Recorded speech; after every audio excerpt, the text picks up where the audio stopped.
Recoucou tout le monde! Est-ce que ça marche? Est-ce que cette fois j'ai pas activé mon micro un petit peu trop tôt? Je vois que de nouveau vous avez lancé un petit train de la hype pour l'arrivée de Brieux. Voilà, accueillez bien comme il se doit Brieux, vous pouvez lâcher les applaudissements si vous voulez. Let's go. Brieux qui était déjà dans le chat déjà de base. Brieux avec ses problèmes de chat, mais Brieux surtout UI artiste qui a bossé sur Expédition 33. Voilà, t'as des applaudissements, moi je les entends de fou. J'entends rien, j'ai coupé pour pas être perturbé, mais bonjour tout le monde.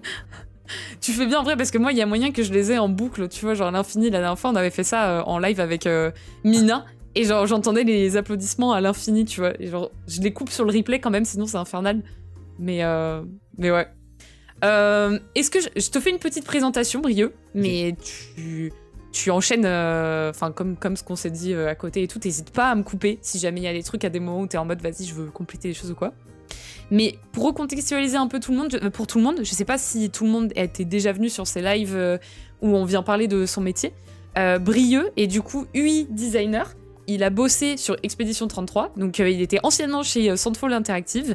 Il a 29 ans et au-delà de UI artiste, il a fait plein d'autres trucs à côté. J'ai fait un petit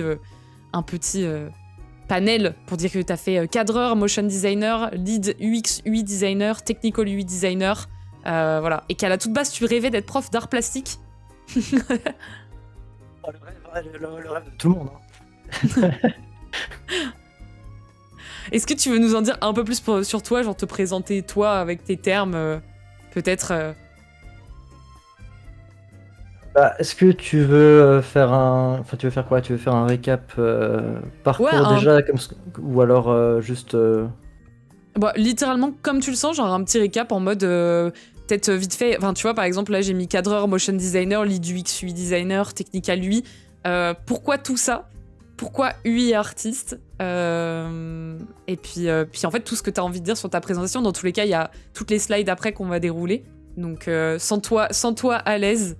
Parle-nous de tes chats, voilà, mot solicieuse vient de dire. Les chats vont bien, je les ai pas pris pour pas qu'ils viennent éteindre mon ordinateur en sautant dessus. Non, bah alors, c'est vrai que là, la slide, elle fait un peu CV. Mais cadreur, non, bah en fait, c'était... ça, c'est vieux. Et c'était quand j'étais étudiant où je faisais du... C'était du freelance, on va dire. C'était freelance et job étudiant bénévolat. Ouais. En parallèle des études, je filmais des concerts, je filmais des spectacles de danse, des interviews, des choses comme ça. Mais ça avait rien à voir avec mes études ni avec mon parcours pro. C'est juste, ouais, ça m'a appris à composer une image, on va dire, avant l'heure. Ok. Et genre, littéralement, c'est un truc que t'as eu des opportunités de faire ça à côté de... Genre, comment? C'est question vraiment purement curieuse. Genre, je suis full curieuse, là. Improbable, il y a un gars qui voulait faire des interventions pour avoir des gens dans son asso pour l'aider à filmer, des étudiants.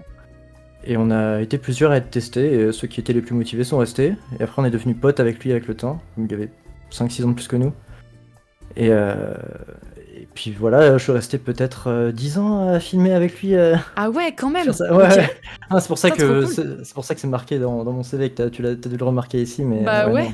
Mais tu vois, ce qui est drôle, c'est que autant je suis tombée sur effectivement ton ArtStation, je suis tombée genre du coup sur ton LinkedIn avec toutes ces infos, mais j'aurais trop aimé tomber sur tout ce que t'as fait en termes de cadrage aussi, tu vois, à côté. Complètement différent. Ouais, des choses obscures sur YouTube, mais je vais pas les montrer ici. Il a vu de la lumière, il est rentré. Ok. Bah, ok. Moi, je te propose qu'on passe à la limite au slide d'après. Si jamais t'as des trucs que tu veux raconter par rapport à tout ça, de toute façon, on va revenir dessus au fur et à mesure. Oui, le parcours sera plus fluide après. Ouais. Juste pour remettre un peu dans le contexte, après, je suppose que vu comment on a parlé de ce jeu et comment ce jeu fait parler de lui, les gens savent ce que c'est, mais pour remettre un peu dans le contexte, alors, Brieux est venu parce qu'en fait, on a papoté sur Instagram où il m'a dit, bah, tu sais, j'ai bossé sur la UI notamment de Expédition 33, donc c'est l'occasion de parler de ça et de parler des travaux que t'as fait dessus. Au départ, genre ce que tu m'as montré et ce que tu peux montrer, c'est trop cool, quoi. Mais t'as fait aussi plein d'autres choses dont tu vas nous parler. Et juste pour Expédition 33, donc c'est Sandfall Interactive, le studio dans lequel t'as bossé, qui a été fondé en 2020 par des anciens d'Ubisoft et qui a sorti son premier jeu aujourd'hui, Expédition 33, là, en avril, quoi. Donc, et c'est toi, j'ai mis cette petite pop-up de ce que tu m'as dit, qui avait refait ce logo du coup de Sandfall Interactive. Ouais, je l'ai refait au propre, mais non. Alors c'est comment on appelle ça? Rédactrice? L'autrice?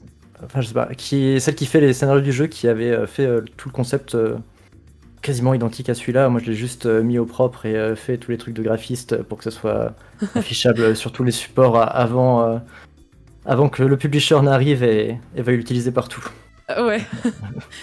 J'ai calé cette petite info comme ça parce que tu m'en avais parlé, mais c'est plein de petites choses comme ça où des fois on se rend pas forcément compte. Alors là, mon gif est turbo flou, je suis en train de me rendre compte parce que la qualité de mon écran par rapport au live doit faire ça hyper flou. Mais on va parler un peu de ton métier. Donc j'ai remis, hein, t'as commencé cadreur, aujourd'hui t'es UI designer. Est-ce que tu veux nous parler un petit peu de tout ça? Genre comment t'as commencé au final à t'orienter petit à petit sur l'UI design, et qu'est-ce que l'UI design en fait au final, tu vois, parce qu'on parle souvent du UX design mais moins de UI. Bah si tu veux on peut parler du truc de prof d'art plastique de la slide du début. Let's go. Ça, parce que ça part de là. Moi quand j'étais gamin, je savais pas qu'il y avait des métiers pour vivre du milieu artistique, on va dire, à part faire des tableaux et mettre dans des musées, quoi. Du coup, je me suis dit, je vais faire prof d'art plastique, comme ça je vais pouvoir dessiner. Et C'est vrai que c'est le seul métier entre guillemets auquel on est exposé de base, parce que genre tu vois ton prof qui est prof d'art plastique, mais après t'as rien d'autre, quoi. Exactement, surtout quand t'as pas de personnes dans le milieu chez toi. Bah ouais. Et j'ai découvert après le graphisme, et au fur et à mesure de déboire avec les beaux-arts, j'ai découvert le graphisme et donc le motion design. Et le motion design, pour ceux qui ne savent pas, c'est un peu les animations 2D ou 3D pour les pubs, pour les marques, les choses comme ça. Pas c'est toujours... tout ce que tu vas pouvoir animer, en fait, littéralement, les exemples là qu'on a en dessous, tu vois, dans les slides, quand nous on le voit animé dans le jeu, de manière propre, avec des décalages et des choses comme ça, c'est du motion design, quoi. Oui, il y a toutes les transitions de menus, les choses comme ça aussi. Ça, je voulais montrer la slide d'avant, là, avec le GIF, mais bon, même tes QTE, c'est du motion design. La manière d'afficher les scores, c'est du motion design. Tout ça, c'est du motion design. Et donc, c'est parti de là. Je voulais faire graphiste, puis motion designer. Et les hasards de la vie ont fait que finalement je me suis retrouvé à faire de la UI dans le jeu vidéo. Mais ça c'est ouf. Enfin, en fait, tu vois, genre tu dis, t'as démarré donc les beaux-arts pour faire potentiellement prof d'art plastique. T'as découvert au fur et à mesure qu'il y avait d'autres choses en faisant tes études. Et comment du coup, d'un coup, tu t'es dit, vas-y, je pars dans le jeu vidéo. Le jeu vidéo, c'est un truc que tu kiffes depuis toujours ou J'aimais bien jouer, mais comme tous les ados qui ont eu un ordinateur, quoi. Non, c'était pas du tout prévu. Et est-ce que je le raconte maintenant, l'anecdote de comment je suis rentré dans le jeu vidéo? comme tu le sens. On peut, hein, mais c'est Si absurde. tu veux la garder pour plus tard, tu peux la garder pour plus tard. Non, mais ça me dérange pas. Il a vu de la lumière, il est entré, il l'a ressorti. Ouais, c'est exactement ça, j'ai vu de la lumière. Non, c'est marrant parce que je n'avais pas du tout prévu ça. Et je faisais du jeu de rôle en fait à l'époque avec des gens en ligne que je connaissais pas. Et on s'ajoutait tous sur Facebook sans raison, même sans se connaître. Et un jour, je vois quelqu'un qui partage une petite carte de visite d'un studio strasbourgeois de jeux vidéo. J'ai même pas prêté attention. Mais 6 mois après, je vois une offre de stage qui s'ouvre. Et le nom me dit quelque chose et je me dis, j'ai vu ça. Et là, je me rappelle de cette carte. Et donc, je le contacte. Et, on a fait du jeu de rôle ensemble une fois, il y a 6 mois. Ça te dirait de mettre mon CV pour que je puisse faire un stage avec vous? Et du coup là, mon CV il a fait ça sur la pile. Ah ouais? Et j'ai eu mon stage. Et puis ils ont bien aimé ce que je faisais en UI parce que je savais animer. Ok. Et du coup je suis resté, je suis passé UX designer et puis j'ai fini par diriger carrément la direction artistique de la UI de ce petit studio. Putain, mais c'est vraiment ça en fait, hein. C'est vu la lumière et rentrer, genre. Mais en vrai, c'est trop cool. C'est trop cool cette manière, tu vois, de rentrer dans le milieu du jeu vidéo avec des contacts à droite à gauche et pas par. Tu sais, c'est ce que je te disais quand on s'appelait. Je te disais, il y a beaucoup de parcours. C'est des gens qui vont te dire qu'ils ont fait des écoles spécifiques qui veulent faire ça depuis toujours. qu'ils ont fait leur stage de dernière année et du coup ils ont continué de cette manière. Mais en fait, il y a plein d'autres histoires à côté de gens qui sont pas du tout rentrés de cette manière-là. Et ça, c'est ouf, tu vois, de se dire, tu fais du jeu de rôle et en fait, t'as un contact qui travaille dans le milieu du jeu vidéo qui peut te faire passer. C'est hyper cool, quoi. Ouais, non, surtout que c'est assez rare de pouvoir avoir un stage comme ça dans le jeu vidéo. Bah ouais. Là, il y avait la chance d'être sur place, pas loin, et que le feeling qui passe, quoi. Ouais, c'est cool. Et du coup, donc tu disais que tu avais fait UX, tu disais que donc il y a UI design. Qu'est-ce que tu préfères toi au final dans tout ça? On en parle un peu plus en détail derrière, mais pourquoi par exemple t'as pas continué UX design ou pourquoi t'as pas juste full focus sur le motion design uniquement, tu vois? Qu'est-ce qui a fait que t'es... Vas-y. Bah parce que je voyais les gens qui étaient super forts en motion design, en 3D, tout ça, et je me sentais en retard. Et je me suis dit, je vais tenter. Je vais tenter le jeu vidéo, le stage là. Parce que je savais que j'avais des compétences un peu partout, mais j'avais pas une compétence ultra développée, super fort comme certains. Du coup, je me suis dit, ça c'est dans un studio où on doit mélanger plein de types de compétences, UI, UX, animation, composition d'images, ce genre de choses. Du coup, que des choses que j'avais déjà fait, j'avais un peu touché à tout. Et donc je me suis dit que j'avais le bon profil. Ah, c'est cool ça. Ça avait bien marché, ouais. Et c'est surtout que, donc La du chance. coup, enfin, littéralement, ce que tu racontes là comme ça, c'est le profil de personne qui est... Mais pareil, ça, tu vois, on s'est dit qu'on en parlera après dans les slides, mais je le cale un peu comme ça. Genre, tu disais, le fait de travailler, enfin, dans des plus petits studios, en ayant un profil qui est un peu licorne, entre guillemets, tu vois, comme ça, c'est cool et c'est important parce que c'est ce qu'ils recherchent. Mais typiquement, un gros studio où on te demanderait d'être hyper spécifique, enfin, d'avoir une compétence. Toi, c'est un truc qui te donnerait envie ou genre pas du tout? Ouais. Bah, maintenant que je bosse depuis quasiment 6 ans, je me sentirais capable. J'ai plus le. Bon, on a tous le syndrome de l'imposteur, mais un peu moins maintenant, quoi. Du coup, non, ça va. Maintenant, j'oserais. Je pense que si je pouvais ne faire qu'une seule chose, ouais, je ferais sûrement juste de la UI et de l'animation. Ouais. Ouais.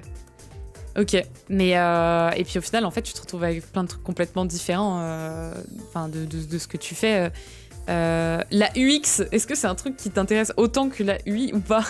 Non mais les formations UX, c'est de la fraude. Quand t'es graphiste, Ouais. on te dit que tu es UI UX designer, mais on nous ment. On arrive, on est perdu, on sait pas comment expliquer les choses. On a des notions. Enfin. Ouais, non, on a des notions qu'on nous explique. On est capable de deviner un peu les bonnes practices, comme ils disent, mais faut l'expliquer aux gens, c'est impossible. Ouais. On a des intuitions plus avec le temps, mais ouais, non, c'est pas. On n'est pas UX designer. Mais c'est ça qui est chaud. Moi, je sais qu'il y a pas mal de personnes qui me demandent, tu vois, des fois, quelle formation faire pour être UX designer. Autant dans le web, je trouve que c'est bien, enfin, ça commence à être de plus en plus rodé et ça peut être fait. Autant dans le jeu vidéo, c'est... Enfin, tu vois, on en parlait aussi avec Lady Azura qui vient parfois dans le chat et qui était UX designer chez Dontnod. Tu n'as pas, en fait, de manière de le faire correctement parce qu'il n'y a pas de... Enfin, t'as une manière de le faire correctement, mais c'est juste que tous les studios font de manière différente parce qu'il n'y a pas de documentation claire et que le jeu vidéo, c'est bien plus flou que le web.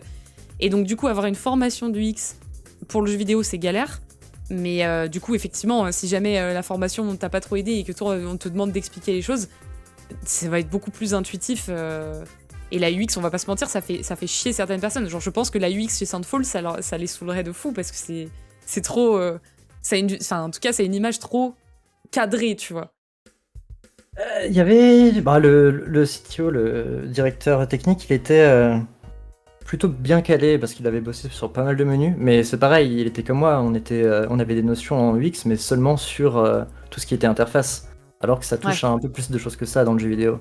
Ouais, c'est ça. C'est le travers des formations de graphiste ou de dev, c'est qu'on a des notions UX d'interface, mais que en fait, l'expérience utilisateur, ça dépasse ça, quoi.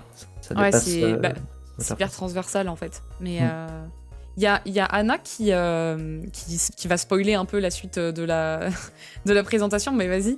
Elle demande, la question est peut-être mal posée, mais quelle est la partie de ton taf que tu préfères? Quelle étape dans la réalisation? On a mis des mots-clés plus tard dans les slides, mais si jamais il y a un truc qui te vient en tête là comme ça en parlant là, n'hésite pas. Ouais, non, bah, comme ce que je disais, hein, je reste plus à parler. L'animation, moi, animer mes interfaces, c'est ce que je préfère. J'ai l'impression que ça donne vie. Et même si on fait quelque chose d'un peu moyen visuellement ou parce qu'on peut pas vraiment en mettre beaucoup au niveau dessin. Dès qu'on l'anime, ça peut donner de la vie. Et du coup, ouais, je trouve que l'animation, c'est ce qui donne de la vie directement à une interface. Et j'espère que ça s'est un peu vu dans Expedition 33. Mais ouais. Ouais. Ah ouais, bah si, attends, de fou. Justement, t'as tout le jeu qui respire, qui transpire la UI et les animations UI. Et tu sais, moi, c'est ce que je te disais quand on s'est appelé. C'était un peu cette déception de ne pas mettre autant de motion dans une simulation d'avion. Donc ça n'a rien à voir avec Expedition 33. Mais tu vois, genre juste de se dire que dans une simulation d'avion, tu veux du motion pour que ce soit stylé, que tes écrans ils soient propres et tout. Je comprends totalement ce que tu veux dire. Mais par contre, ça prend un temps de fou, quoi, de faire le motion. Et de l'intégrer derrière, quoi. Ah, mais ça, j'aime bien. Moi, c'est des petites clés à bouger là et les choses qui s'animent devant tes yeux. Tu passes 3 heures, mon cerveau il se débranche et je ressors, c'est un peu comme une méditation. Je sais plus quelle heure il est, mais ça bouge. Ah, c'est cool en vrai. Franchement, c'est trop cool que tu le vois comme ça parce que c'est là que tu te rends compte qu'il y a des profils qui sont complètement différents et que les gens se complètent parce que t'en as qui, au contraire, aiment vraiment pas passer autant de temps là-dessus. Mais parce que toi, attends, ce que j'ai pas précisé, c'est qu'effectivement, attends, d'ailleurs, question, parce que moi, je sais que quand je bossais avec la UI artiste, elle faisait le motion d'abord sur After Effects, tu vois, genre elle bougeait son truc, et ensuite elle l'envoyait au UI Tech qui, eux, l'intégraient. Toi, tu faisais comment, du coup? Moi, j'étais tout seul, donc j'avais pas besoin de After Effects.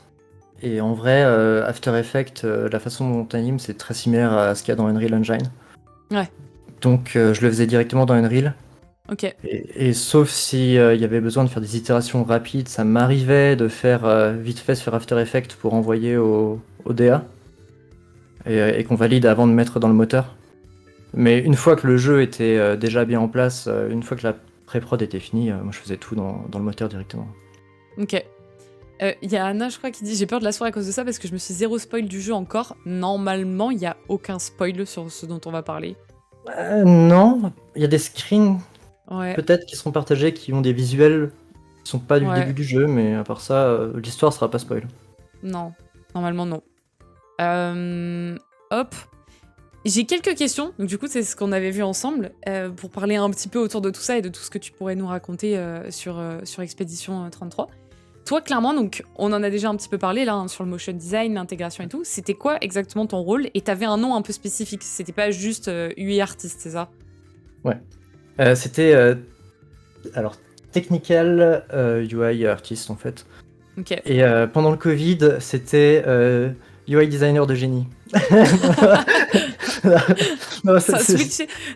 c'était pour l'anecdote, c'est parce que moi j'ai commencé pendant le Covid et du coup on allait à Montpellier et on devait avoir des passes, tu sais, pour sortir dans la rue. Et moi Ouais. j'avais pas d'appart. Ok. J'étais là-bas un peu illégalement dans la rue parce qu'il y avait le confinement.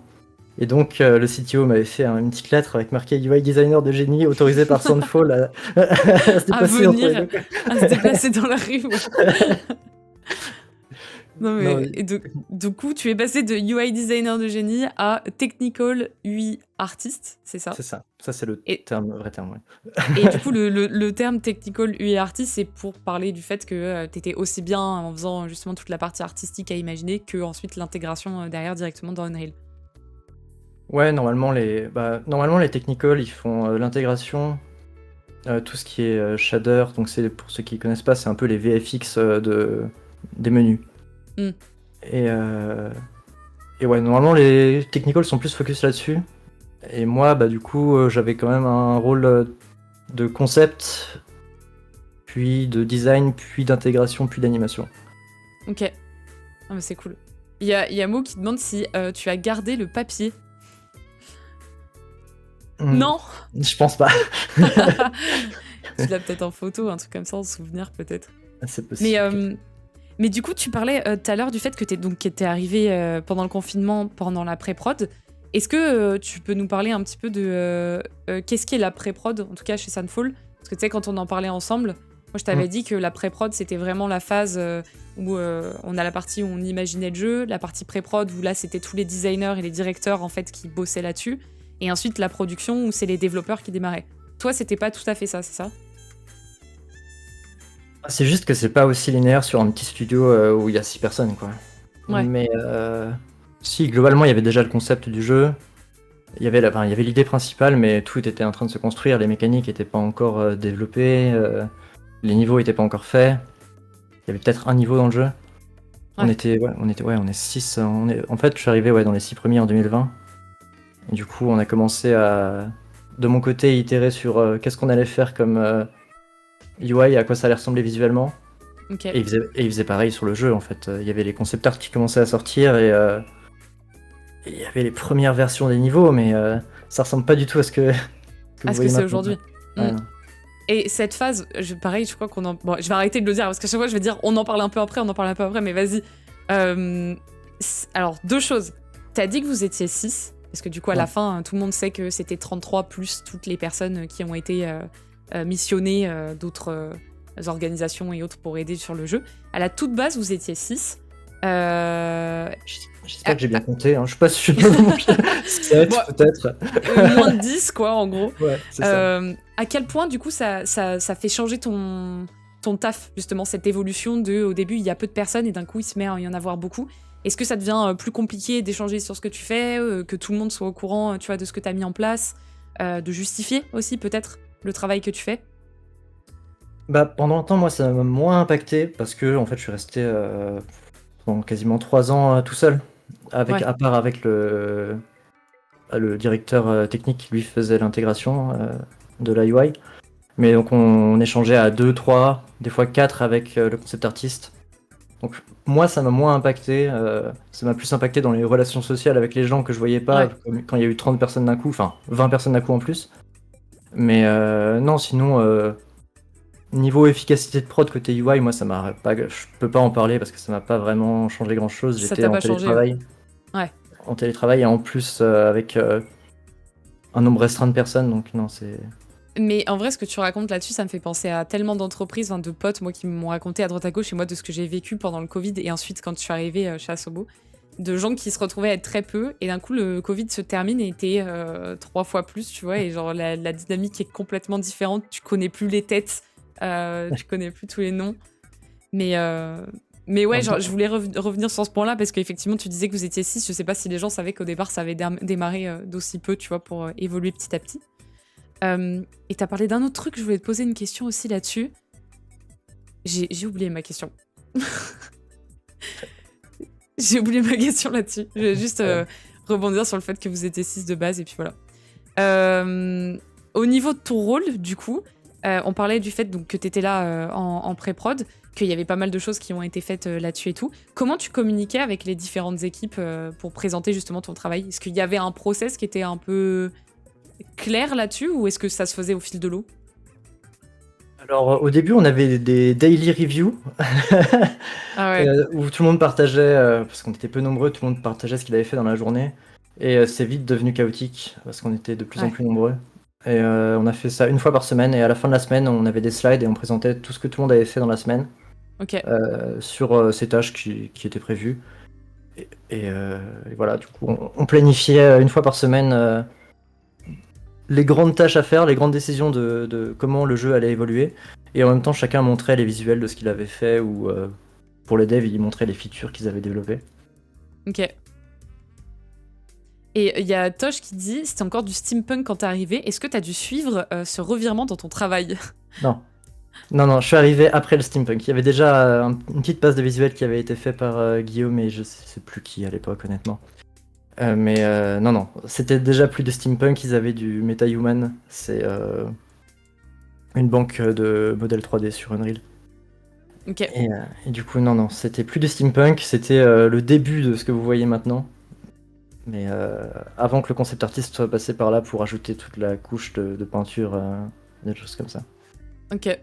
Et il y a Corbeil qui demande, est-ce que chacun avait ses slides à faire à la fin de chaque semaine? Oui, Ou pas? oui. Ok. Et alors moi, j'ai mis 3 mois, je pense, à faire mes slides à l'heure. Bon, j'étais pas le seul, mais souvent C'est dur en même temps. c'était à midi en plus, avant manger là. On est dans le travail et tout d'un coup on voit l'heure, on fait notre slide dans 5 minutes. Non. Non mais en vrai c'est hyper dur, parce que genre tu te dis quand c'est déjà... Enfin moi je sais que quand j'étais dans le web, il fallait remplir mes heures de la semaine, tu vois, genre dire exactement qu'est-ce que t'as fait sur quelles heures dans la semaine, mais dans un planning qui était fait pour. Et déjà ça, les gens arrivaient pas à le remplir parce qu'ils étaient en mode en fait je taffe et je m'en fiche, tu vois, de remplir mes heures. Et donc là j'imagine faire ses propres slides, Ouais, Bah, François, qui faisait le prod de la boîte, a fini par faire des Google Docs où chacun mettait ses ok. images et ça passait très bien. Parce que du coup, il y avait qu'un seul prod, c'est ça? Pendant tout ce... Pendant 2 ans et demi, il y a eu un seul prod. Après, il y a Ok, eu un stagiaire qui s'est transformé, ou en CDD, je sais plus. Enfin, il y a eu une autre personne qui est arrivée.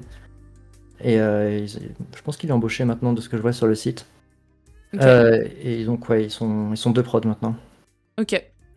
Et du coup, au niveau de la différence entre la pré-production et la production, pré-production, c'était le moment où tu créais peut-être de fou et tu testais des choses. Hmm. Production, donc ce que j'appelle comme ça, enfin, quelle est la différence entre ces deux phases pour toi en termes de travail? Bah, la différence, c'est que c'est moins créatif, quoi. Hmm, Euh, Il y a toute la phase où on essaie de déterminer à quoi le jeu va ressembler. Et après, en fait, il y a eu toute cette phase-là.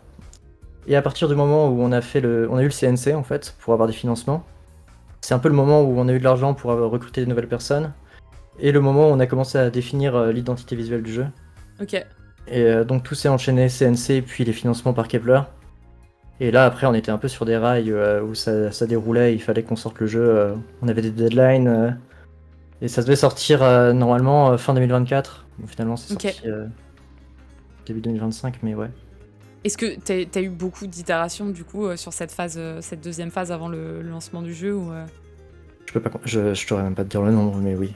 Ouais, ouais, Concept beaucoup, itérations qui ont été dans le moteur, je dirais 5, 4, 5. ok. Ouais, surtout que dans le moteur, à chaque fois, ça prend vachement de temps. D'ailleurs, quand tu fais, c'est peut-être con comme question, hein, mais c'est histoire de creuser un peu le truc. Quand tu fais une modif, par exemple sur un mock-up directement, donc sur un logiciel fait exprès pour designer, pour contextualiser pour tout le monde, ou quand tu le fais, par exemple dans le changement, enfin le changement dans l'engine, ça te prend combien de temps en fonction des deux? Bah, si t'es malin, ça te prend vraiment pas longtemps parce que t'as la même structure et t'as juste les Hmm, visuels à changer. Si c'est des nouvelles features ou que Ouais, ou que tu changes complètement le layout, là, tu peux passer 2 semaines dessus juste sur un écran, quoi, s'il est vraiment complexe. ouais. Je sais plus si après c'était ouais. Alors la question au final, tu t'as répondu juste avant, mais à quelle étape t'es rentré exactement en jeu? Donc moi j'avais mis pré-prod, prod, mais en fait t'es rentré encore plus tôt entre guillemets. Enfin c'est la phase de pré-prod bien débutée quoi entre guillemets. Oui, la période où il y a encore des blocs gris avec des quadrillages dessus, quoi, dans le jeu. Putain mais c'est ça que je trouve ouf quand même, c'est de se dire que t'es rentré à ce moment-là alors que t'avais même pas encore tous les concepts qui étaient posés et tout. Et que la UI au final est rentrée aussitôt parce que je sais que quand j'ai bossé moi sur Flight Sim, la UI est arrivée bien plus tard quand on a commencé à, notamment parce qu'il y avait l'équipe UX, tu vois, quand nous on a commencé à poser des wireframes en noir et blanc pour dire voilà les écrans à quoi ça doit ressembler à peu près, eux ils ont commencé des choses, mais ils étaient très, tu vois, dans la phase de test de direction artistique, ils étaient pas encore à fond dedans. Donc je me dis, toi t'arrives, t'as même pas l'idée encore de ce à quoi le jeu va ressembler, comment imaginer une UI alors que tu sais même pas à quoi le jeu va ressembler.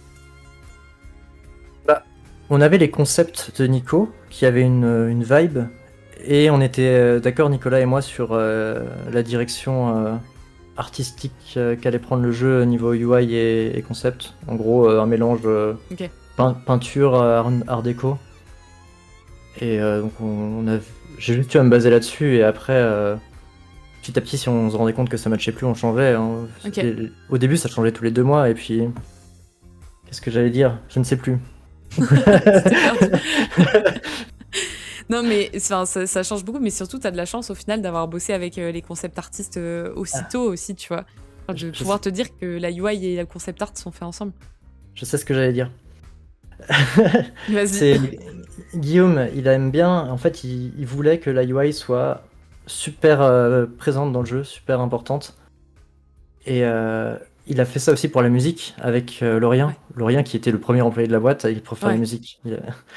Donc, non, il a d'abord pris Laurien pour faire la full la musique. Après, dès le début de la prod, il a voulu qu'il y ait un UI parce qu'il s'est dit, je veux que ça pète comme Persona. Mm. Et on n'aura pas 40 employés, donc il faut qu'il y ait une personne là qui soit là dès le début. Ouais.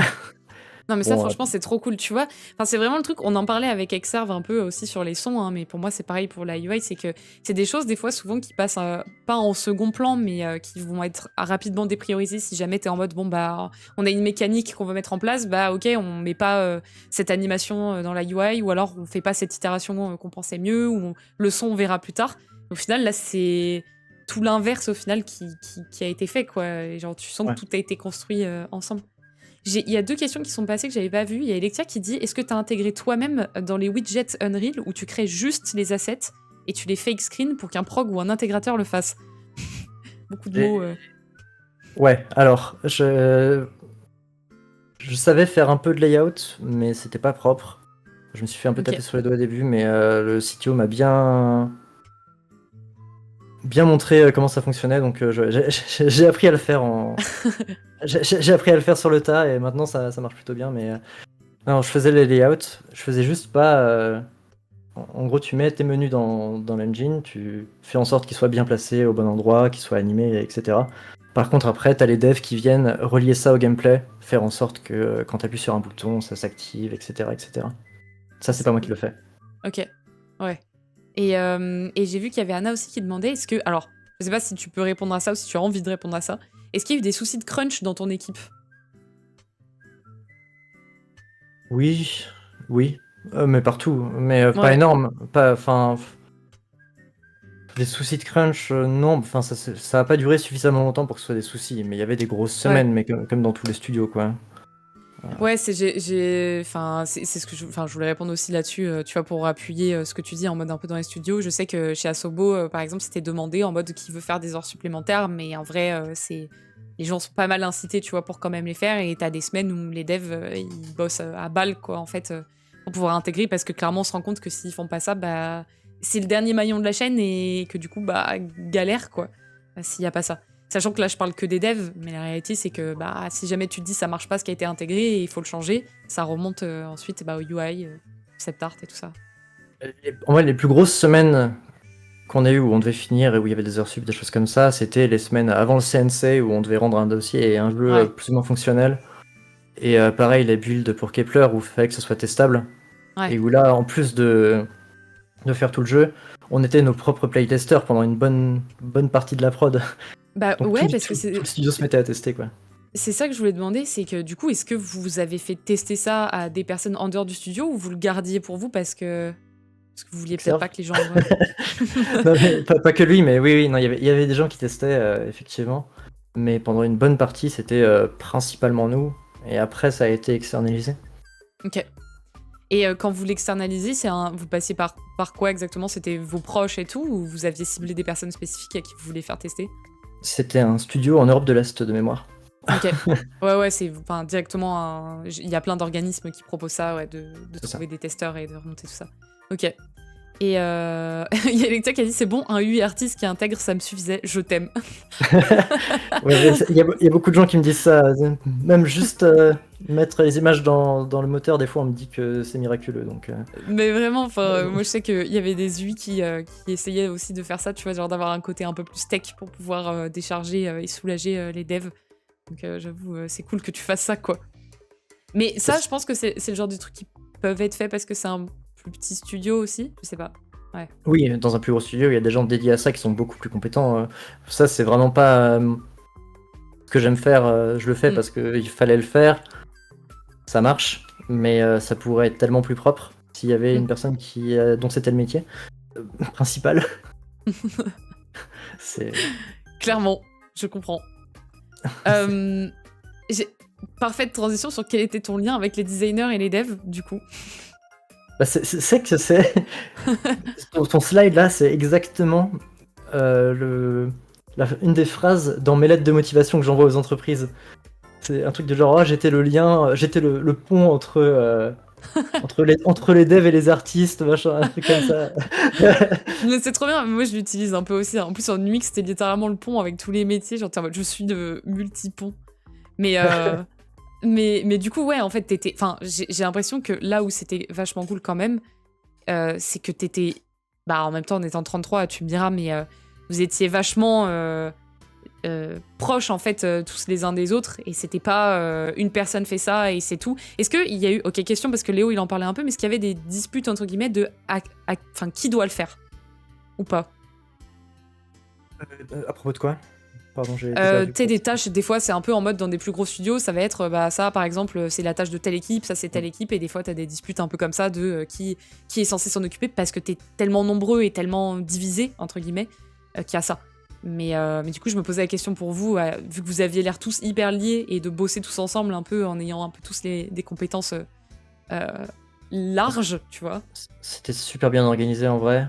Et il y avait directement dès le début de la prod des Jira super stricts. Ok. Du coup, non, il y a pas eu de clash comme ça. Et surtout que au début, on était chacun dans notre domaine de compétences. Donc, on pouvait demander de l'aide à côté, mais il y avait personne pour faire ton travail à ta place. Donc, il y avait pas ce genre de choses. Ok. Il y avait juste des fois des groupes de personnes qui se mettaient ensemble pour réussir à résoudre une problématique. Mais non, non. Pareil, ça, je Il y me avait pas ça. rappelle comment ils avaient galéré à faire en sorte que les personnages du groupe te suivent. Ouais. Ça, c'était un enfer parce qu'au début, pendant 2 ans et demi de prod, il y avait juste notre personnage. Et quand on était en battle, tous les personnages apparaissaient, mais quand tu regardes derrière toi, il y avait personne. Ok. Et faire en Et sorte que t'aies ton groupe qui te suive dans le monde et qui saute et etc. c'était un enfer. Ouais. Mais là-dessus, attends, t'as dit un truc et j'avais trop envie de rebondir dessus, mais je crois que j'ai zappé. Si, tu parlais du Jira. Tu disais que dès le Ouais. départ, il y a un énorme Jira qui a été mis en place et tout. Je sais que nous, ça aussi, ça a été un peu le bordel, tu vois, genre chez Asobo, de comment on organise les tâches à chaque fin de réunion. Toi, c'était quelque chose, tu devais te rappeler à chaque fin de réunion ce que tu devais faire pour la semaine d'après, pour le lendemain, ou le prod listait littéralement ça pour tout le monde et t'avais qu'à suivre ton Jira et savoir exactement, ok, voilà ce que je dois faire pour aujourd'hui, demain, et te décharger des to-do, quoi, en fait. Enfin, de réfléchir à tes to-do. Un peu des deux. Quand t'arrives dans la boîte, au début, on te le fait pour toi parce que tu connais pas encore le jeu. Après, tu commences à faire tes propres tâches, de plus en plus. Mm. Et plus t'as un rôle important, plus tu fais tes propres tâches. Mais on va dire que à terme, c'était moi qui disais à quel moment j'allais faire telle feature et combien de temps ça allait me prendre. Et en plus de ça, les gens de la boîte, s'ils voyaient un bug en UI, ils l'ajoutaient à mon Jira, quoi. Ok. Du coup, Ok, tu te j'avoue, retrouves ça, c'est cool. avec des listes de bugs énormes Ouais. et tes tâches à faire en plus. Yes. Et ça, c'est marrant, ça. Et genre, tu déplies et c'est bizarre parce que quand tu refresh, le nombre, il a pas diminué, il a réaugmenté avec les bugs qu'ils ont Bah, rajoutés. tu cliques sur une tâche, tu te dis, oh, c'est chouette, c'est une petite tâche. Et puis là, hop, en fait, c'est une checklist. Oui, ça, c'est un enfer aussi. Voilà. Et ça, alors ok, du coup, à quel point tu étais libre de tester tes idées? Parce que là, tu vois, tu viens de dire, ok, à partir de... à la fin, tu étais capable de dire, moi, je vous fournis ça pour telle feature. À quel point tu étais capable, justement, de dire, j'ai besoin de tant de temps pour tester plein de choses? À quel point, genre, t'étais pas bridé en mode, non, on a besoin de ça pour dans une semaine, tu testes un truc et c'est finito, tu vois? C'était globalement. En fait, c'était dur de me brider au niveau de temps parce que il y avait pas forcément toujours les devs pour intégrer la UI. Mm. Ça m'a ralenti beaucoup. Du coup, j'avais souvent plein de choses que j'avais déjà mis dans le moteur qui s'accumulaient. Je pouvais pas les tester parce que c'était pas intégré en jeu. Du coup, ça s'est assoupli après ça dans le temps, quand on a commencé à avoir plus de temps pour la UI. Mais ouais, non, j'étais plutôt libre de tester pendant ces périodes-là où Ok, on pouvait pas encore mettre en jeu tout ce que je faisais. ok. Ah, ça, c'est cool. Mais du coup, effectivement, l'évolution de à quel point tu peux tester ou non, c'est en fonction de l'avancée de la production et du rush de sortie de jeu, quoi. Et ouais, et Toujours. puis il y avait un seul dev pendant plus d'1 an, donc ouais. Ouais. Quand tu dis plus d'1 an, c'est plus d'1 an à partir de la production, du coup? Ou dès le départ? De 2020, je suis pas sûr des dates, mais je pense que de 2020 à 2022, milieu d'année, il y avait un seul dev. Ok. Ah ouais, putain, quand même, hein. Peut-être début 2023, je suis plus sûr de mémoire. Je repose la question encore, tu vois, elle revient, on en a parlé déjà au départ, mais c'est est-ce qu'il y a beaucoup d'itérations? Mais du coup, oui, hein. De toute façon, si tu nous montreras potentiellement après ce que t'as démarré versus Ah, ce qu'il y a maintenant. tu veux que je m'en montre une ou deux maintenant? Des trucs des enfers? Ou plus tard? Vas-y. Tu peux le faire maintenant, je vais choper juste ton écran, parce que je crois que j'ai pas mis le lien. Hop. Et je vais mettre ça, comme ça on va voir directement ton écran. Je peux en montrer une ou deux maintenant et on verra plus tard. Hop là, c'est bon, il y a ton écran qui est affiché. Je peux montrer à quoi ressemblait la sélection des personnages avant que j'arrive. Voilà. Ah ouais, celui-là, tu me l'avais pas montré. Non, non. Et il y a eu des tests des enfers parce que je me suis basé là-dessus et on fait des tests pas très polish au début. Il y a eu ça. Ah ouais, c'est tellement différent, c'est ouf. Après, il y a eu ça. Ah attends, c'est trop marrant le système que tu montrais là avec la roue aussi, en mode si tu veux mettre ta garde-robe ou des trucs comme ça, c'est une espèce de roue. C'est trop drôle, je crois que c'est la première fois que je vois un truc comme ça. Ouais, non, mais en fait, on m'a dit teste des systèmes. Ouais. J'ai testé des systèmes, mais on s'est rendu compte que niveau UX, c'était peut-être pas la meilleure idée. je me dis ça peut être compliqué si tu veux faire ça marcher à la manette plus la souris et tout, mais je trouve ça cool en fait juste d'explorer cette idée-là, tu vois, genre de se dire que t'arrives à sortir des idées et de ce qui existe déjà aujourd'hui, tu vois. Jure, il y a Lucien, il y a Nixma qui dit ça. Ouais, Lucien, c'est Gustave. No offense pour les prénoms Lucien, mais je préfère Gustave. Bah, il s'est appelé Lucien, il s'est appelé Noah, il s'est appelé Gustave. Il y a peut-être autre chose. Rain, je sais plus. Ouais, ok, ah ouais, rien à voir. Gustave. Ah, c'est trop drôle. Gustave, ouais. Du coup, ouais, non, voilà. Après, il y a eu ça. Ah ouais. Un peu encore le même roue. Et après, on a eu. Bon, le reste, je montrerai plus tard. Ça, Ok. c'est vraiment. Ça, c'est le début de production où c'était encore pas défini à quoi ça allait ressembler. Ça, c'est quand c'est le moment où tu dis que t'es arrivé, vous étiez 8 personnes et que du coup, genre, t'arrives, tu bosses avec le concept artiste de potentiellement à quoi peut ressembler la UI. Bah, c'était moi qui faisais et qui proposais pour le coup. Ok. Lui, il me faisait tous les personnages là, ça c'est pas moi qui les fait, c'était lui. Ouais. Ça c'était ses concepts et comme on n'avait pas encore de modèle 3D dans les menus, c'était du détourage et hop, on les mettait. Faut se projeter un peu, faut s'imaginer que ça c'est un modèle 3D en réalité. Ah, je trouve ça ouf. Et tu vois, t'as gardé le système de la roue avec le LBRB ici aussi, genre en mode je vois totalement le motion de tu cliques Oui, et t'as. Ouais. Non, franchement, moi je trouve ça cool. Ça change. Ça change, mais je vois aussi les complications, tu vois, genre que ça peut apporter en mode tu switches et t'es en mode attends, mais du coup il y a un mot qui disparaît, enfin genre il y a un menu qui disparaît, il se passe quoi?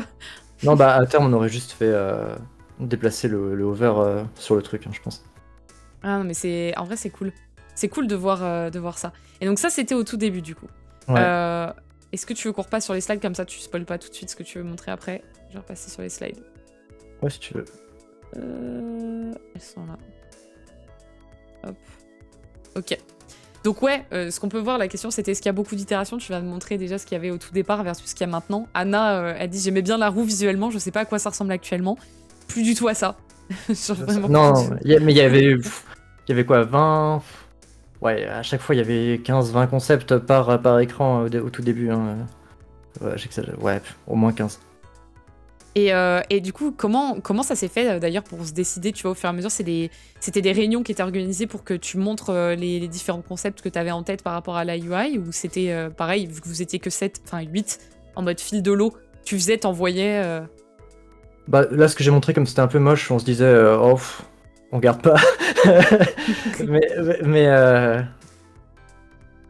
mais ouais, non, bah globalement, on faisait des retours. Hein, Guillaume Broche et Nico, ils étaient très soudés. Du coup, ils avaient une vision assez forte de la DA. Donc Ok. en vrai, s'ils avaient un truc qui leur plaisait pas, ils me le disaient et moi je changeais quoi. Ok. Et je vois que ça y est, là, tu vas avoir pas mal de questions. Et il y a Vorgu qui demande si ça a été lock quand on jouait des teams de 3 et le nombre de persos max, parce qu'il dit j'ai l'impression que la 8 dépend beaucoup de ça. Comment? Attends, ça a été lock quand on jouait des teams de 3? C'est quoi? Je comprends pas la question. En fait, je l'ai lu, mais je suis pas sûre de la comprendre. Vorgu, t'es pas clair. Vorgu, t'as choc, t'as paniqué parce que tu voulais poser ta question, tu l'as terminé trop vite. J'ai compris. Ça a été lock quand qu'on jouait. Ok. À quel moment ça a été lock qu'on jouait 3 personnes? Ah, ok. Alors, ça a été lock dès le début et a toujours eu 3 personnes. Ok. Genre, vous avez pas du tout hésité là-dessus, c'était en mode vas-y, let's go, 3 personnes dès le départ et pas de problème sur ça, quoi. Je crois. Bah, en fait, on avait toujours des personnages de réserve qui pouvaient être joués si le premier groupe mourait. Mais Ok, c'était toujours 3 maximum en combat, ouais. ok. Et je vois qu'il y a Corbeil aussi qui dit est-ce que les Picto et Lumina, ça a toujours été comme sur le résultat final? Il y a je t'explique, il y a un petit trigger sur les. Je sais pas si t'étais là pendant que je faisais Oui, si t'étais là pendant que je faisais les captures d'écran d'Expédition 33 pour l'audit. Il y a eu pas mal de remontées sur les Picto et les Lumina. Non, ça a pas toujours été comme ça, mais ça a toujours été très compliqué à faire. C'est une mécanique où tous les écrans interagissent ensemble. Au début, c'était sur un seul écran. Ça a déjà été sur un seul écran. Euh, je préfère oublier, heure sombre de ma vie. Euh, Putain, et mais non, non. enfin, tu peux peut-être pas le montrer, mais tu l'as encore sur un seul écran ou tu l'as pas du tout? Non, Je l'ai ok. plus. En fait, j'ai récupéré quelques concepts, mais les concepts les plus polish que j'avais fait, je les ai plus. Ok. J'ai récupéré les vieux concepts et ceux de 2022-2023.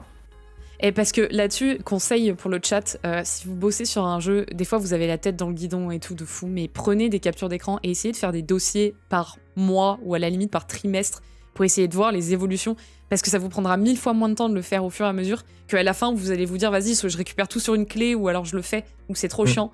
C'est trop intéressant, même si vous avez pas tout, de voir un petit peu comment ça évolue, quoi. Moi, j'ai perdu un disque qui a été corrompu, du coup, j'ai perdu un Oh an de travail. non! Oh putain, l'enfer! Et ça, J'ai- c'est des histoires, ça arrive à tout le monde. Hein. Genre, j'ai trop entendu d'histoires comme ça. Moi, tu vois, c'est même pas le 10, c'est j'ai dû récupérer des trucs que j'ai mis sur un PC portable, que j'ai vendu et j'ai oublié d'exporter mon taf sur un disque dur. Donc là, c'est plusieurs années, tu vois, qui ont disparu Ouah, avant le jeu vidéo. Donc je suis en mode, ça va à peu près, mais chier, quoi. je suis trop jeune, en fait. L'ajustement de la lumière au milieu. Je peux me synchroniser avec toi si tu veux. J'ai plusieurs choix. Mais par contre, Picto Lumina sur une page, t'étais ambitieux. Hein. Non, c'était une demande, hein. Au début, en fait, Oh putain. les Lumina, ça a toujours été. Alors, je me rappelle comment ça fonctionne. Mais il y a toujours un qui débloquait l'autre. Enfin, au bout d'un moment, quand tu maxais un Lumina, ça a débloqué des morceaux de Picto ou l'inverse, bref. Et donc. Franchement, j'aimerais t'aider, mais j'ai encore du mal à comprendre toute l'interface. Donc j'arrive à la bidouiller, mais Ça fait 2 ans que j'y ai pas touché et que j'ai chassé ça de mon esprit. ne me tirez Alors, pas dessus. Ne me jetez pas la pierre. Non, c'est galère. En vrai, en même temps, ces organisations, tu sens que c'est galère. Enfin, tu vois que comme vous l'avez organisé, on sentait que c'était vraiment un côté genre une chose est censée fonctionner avec une autre. Du coup, si jamais tu bouges à un endroit, peut-être ça bouge à l'autre. Enfin, tu vois qu'il y a tout un embranchement entre le fonctionnement de Picto et de Lumina qui a été difficile à retranscrire sur les écrans, mais je vois la complexité du truc. Donc t'inquiète, on ne jettera pas la pierre. t'as Longfall qui explique 4 combats avec un Picto égale Lumina, avec un passif du Picto débloqué, ouais, c'est ça. Hein? Sauf que ça a pas toujours été vraiment. Enfin, l'idée est là, mais bref. Ça a pas toujours été comme ça, mais oui, grosso modo, quand tu. Bah, Quand tu jouais beaucoup. j'ai pas dû comprendre alors moi du coup les Picto et Lumina encore. Donc Fall, tu veux Ah, pas quand tu maxes un Picto, ça te Ouais. donne des Lumina. Et Ah. Ouais, bah, en fait, c'est ça le truc, c'est que j'arrive à gérer dans mes interfaces les Picto et les Lumina, genre à peu près, tu vois. Moi, je fais pas les meilleurs builds et tout. Mais c'est vrai que j'ai pas capté comment je gagnais les points de Lumina, tu vois. Genre, j'étais en mode pourquoi d'un coup je peux évoluer. Je captais pas trop. Hmm. Ce qui embrouille dans le jeu, c'est aussi les termes. Oui, bah, c'est des termes qui ont été choisis pour faire un peu français, pour aller coller à Ouais. l'ambiance. Et du coup, forcément, ça complexifie un peu à l'entrée, en tout cas. Ok. Il y a un mot qui dit moi j'ai joué au jeu et je comprends rien. Je fais, what C'est quoi ça? Mais t'as jamais joué à un RPG quasiment aussi, à part Grand League, donc. Ah bah voilà, c'est le même profil que moi, Mo. Si t'es le même profil que moi, est-ce qu'on a le droit de parler, tu vois? Est-ce que il faut que tu joues en live et que t'aies un chat comme celui qui est là sur la chaîne pour t'aider? À quel point... Ouais, voilà, du coup, c'est en vrai, on rejoint un petit peu la question que j'avais juste après, mais à quel point le design de départ est gardé jusqu'en fin de prod? Je sais que quand on en parlait ensemble la dernière fois au tel, tu me disais qu'il y avait des choses qui avaient été gardées depuis le départ, et d'autres, bah, par exemple, là, ce qu'on vient de voir, pas du tout. Est-ce que tu as des exemples de choses qui ont toujours été là et qui sont encore là, du coup? Bah, si tu veux, là, j'affiche l'écran des Lumina que j'avais à Hmm. l'époque. Ok, attends, je me recale dessus. C'est bon. 2021. 2020 peut-être même. J'ai l'impression j'ai l'impression on lit un livre, tu sais, dont vous êtes le héros, on est en train de bouger dans les pages. Du coup, il y avait déjà les Lumina. Il y avait déjà un nombre maximum de points à mettre dans les Lumina. Ils avaient déjà des passifs. Et à l'époque, on avait des choses en plus. Est-ce que je l'ai sous les yeux? Est-ce que c'est ça? Putain, mais c'est ouf la Euh, diff, quoi. Ça, c'était l'itération suivante. Hmm. En fait, il y avait des items. Ça a sauté, il n'y a plus d'items. Ok. Qui étaient là pour ajouter des passifs, se combiner avec les Lumina, les choses comme ça.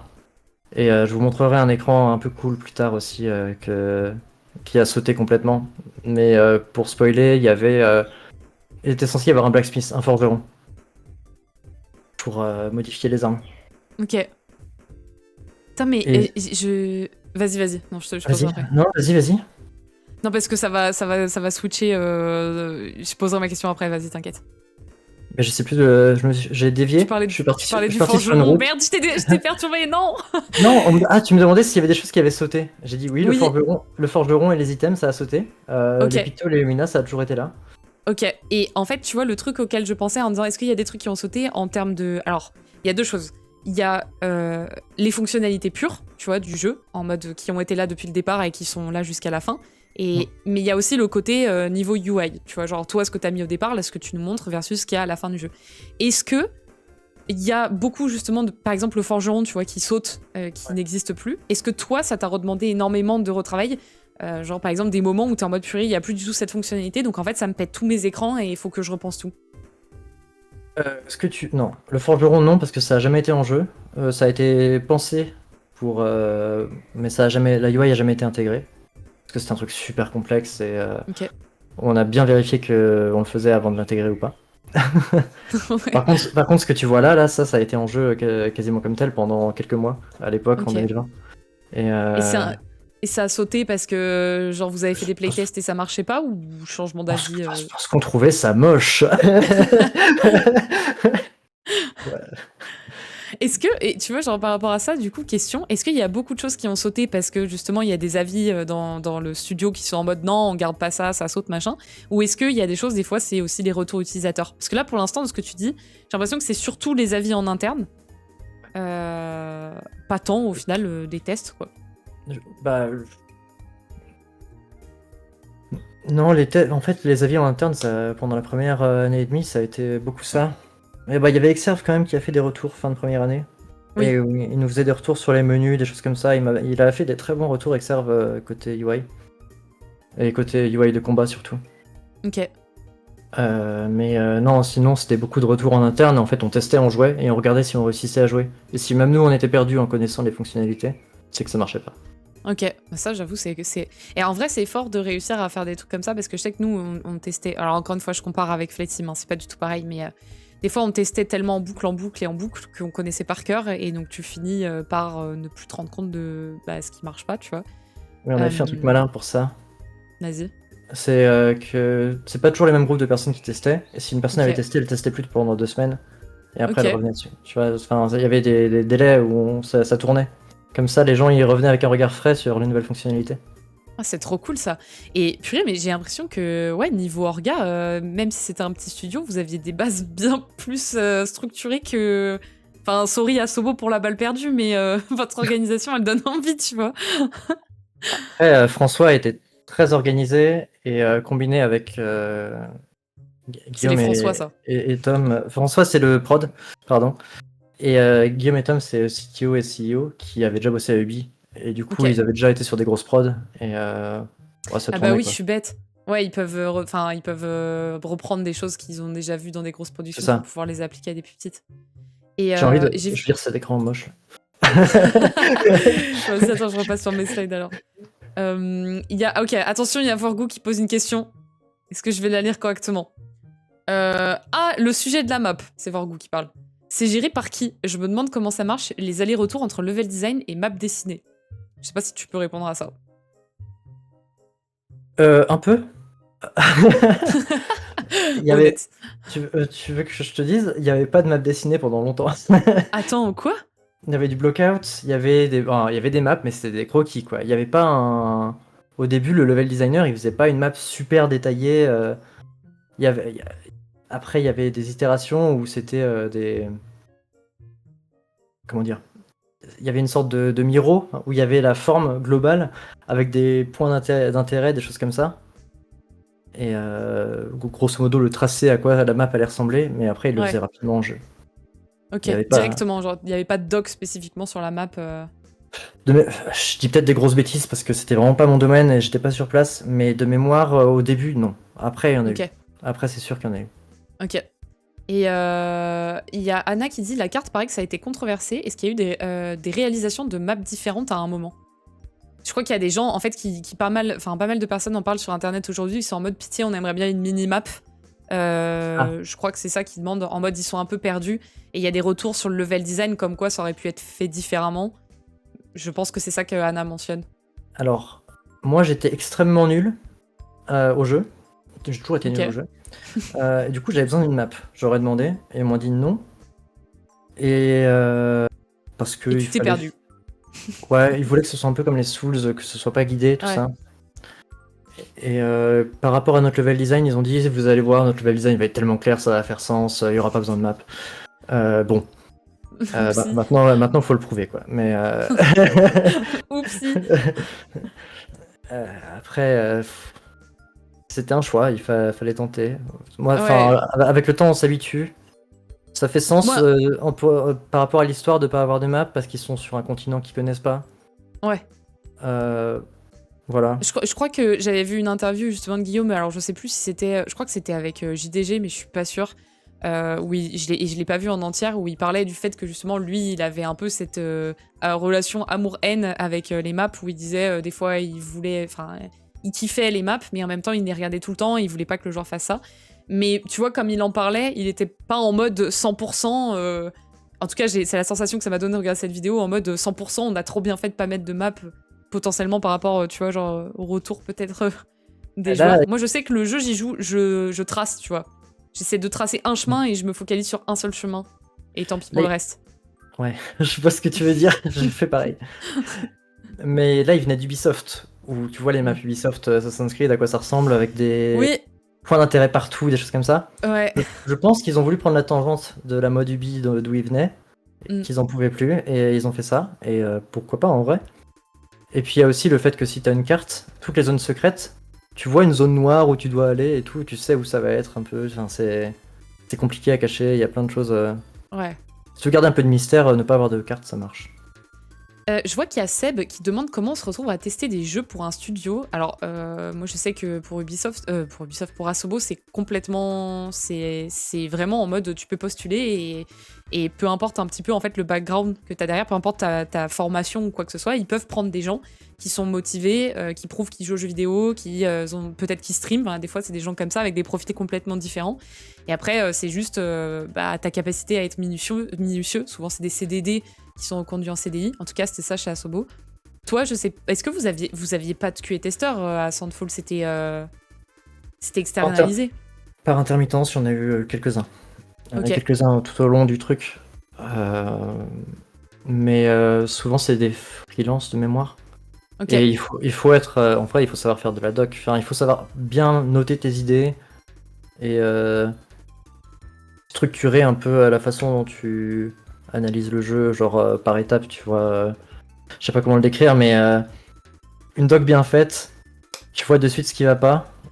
D'abord, tu mets ton expérience générale et puis après, tu rentres dans le détail, tu vois. Petit à petit, tu dis ça dans la partie ça allait pas, ça dans la partie combat, ça allait pas.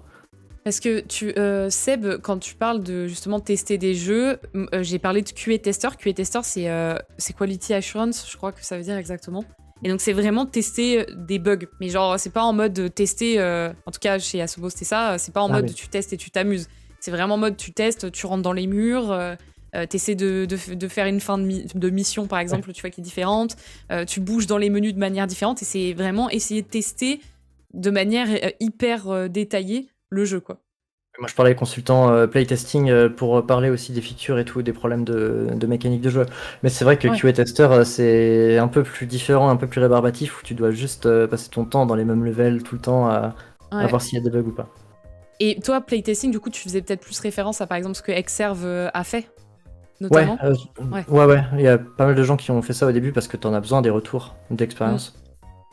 Et ça, pour le coup, pour devenir littéralement une personne qui teste le jeu, qui fait des retours, soit t'as déjà le métier et en fait t'es capable de proposer des services en freelance, soit t'es une personne qui est déjà dans le milieu comme Xserve, qui a déjà fait des reviews de jeux et qui peut proposer du coup ses services parce qu'il s'est fait connaître comme ça, quoi. Mais il n'y a pas spécialement de formation pour. Mm. Euh, J'ai vu passer une question, mais je la retrouverai pas. Ah si, Vas-y, il y en a pas mal qui sont passés. un François a été mentionné. C'est comme le François du jeu, oui. C'est oui et non, mais oui, clairement c'était la blague. François, c'était Attends, c'est François. quoi le François du jeu? J'ai pas la ref. Tu vois dans la cave, il y a un François qui te crie dessus à un moment et qui te dit de Non, mais dégager. attends, c'est au début du jeu ou plus tard? Euh, c'est J'ai pas assez avancé, ça se trouve. T'as été jusqu'à Eski ou pas? Je crois pas. Ok. En gros, moi, j'en suis à la phase de rentrer dans le village. J'ai oublié les noms, hein. Je suis vraiment nulle en mots. Moi, je suis très Jasper. visuelle. Les petits... Ouais, c'est ça. Avec leur petite voix trop bizarre, leur langage français et en même temps simlish. J'arrive pas trop à comprendre leur langage. J'en suis à ce niveau-là. Genre, je suis rentrée chez eux, littéralement, là. Ok. Dans leur village. Ok. Allez, on s'écrit pas de spoil, pas de spoil. Elle a pas fait skier. Ok, bon, bah, il y a juste un François, quoi. Moi, tout à l'heure, je disais, c'est les François, c'est pour ça, parce qu'en gros, chez Asobo, mon lead s'appelait François. Et pareil, il faisait masse de taf et il était très carré et tout, donc voilà. François est tout juste après, ok, bon. Et j'ai vu une autre question tout à l'heure. Attends, je voulais pas la zapper. J'ai fait une question aussi, mais il y en a eu beaucoup. Il y a eu d'autres messages, il y a eu les pas de spoil, pas de spoil. J'ai plus. Je crois que c'était sur la map, en fait, il y a eu pas mal de retours. Ok. Et après, je voulais te demander quoi? Ah oui, c'est donc toute la partie... Alors, on va switcher un peu, parce que t'as bossé aussi sur autre chose que Expédition 33. T'as fait d'autres projets très cool. Mais avant de passer sur cet autre projet, qu'est-ce que toi... C'est quoi les aspects que tu préfères le plus dans le métier du UI designer? Ouais, on avait mis les mots exprès pour m'aider. Ouais. C'est bien ça, merci. Est-ce que ça te reparle? Concept. Le concept pour moi, c'est toute la partie où je découvre un jeu, j'arrive sur un projet et je dois imaginer qu'est-ce qui pourrait coller à ça en UI Ok. et commencer à faire des concepts comme le ferait un concept artiste pour des personnages, mais moi, c'est des menus, des boutons, une esthétique d'interface qui plaît aux gens dans le studio, quoi. Je suis Ok. pas centré, je me recentre. C'est pas grave. Et ouais, ça c'est vraiment une partie cool. Mais quand tu y es, t'as hâte d'en sortir. Parce que t'as hâte de trouver le truc qui marche et souvent tu galères.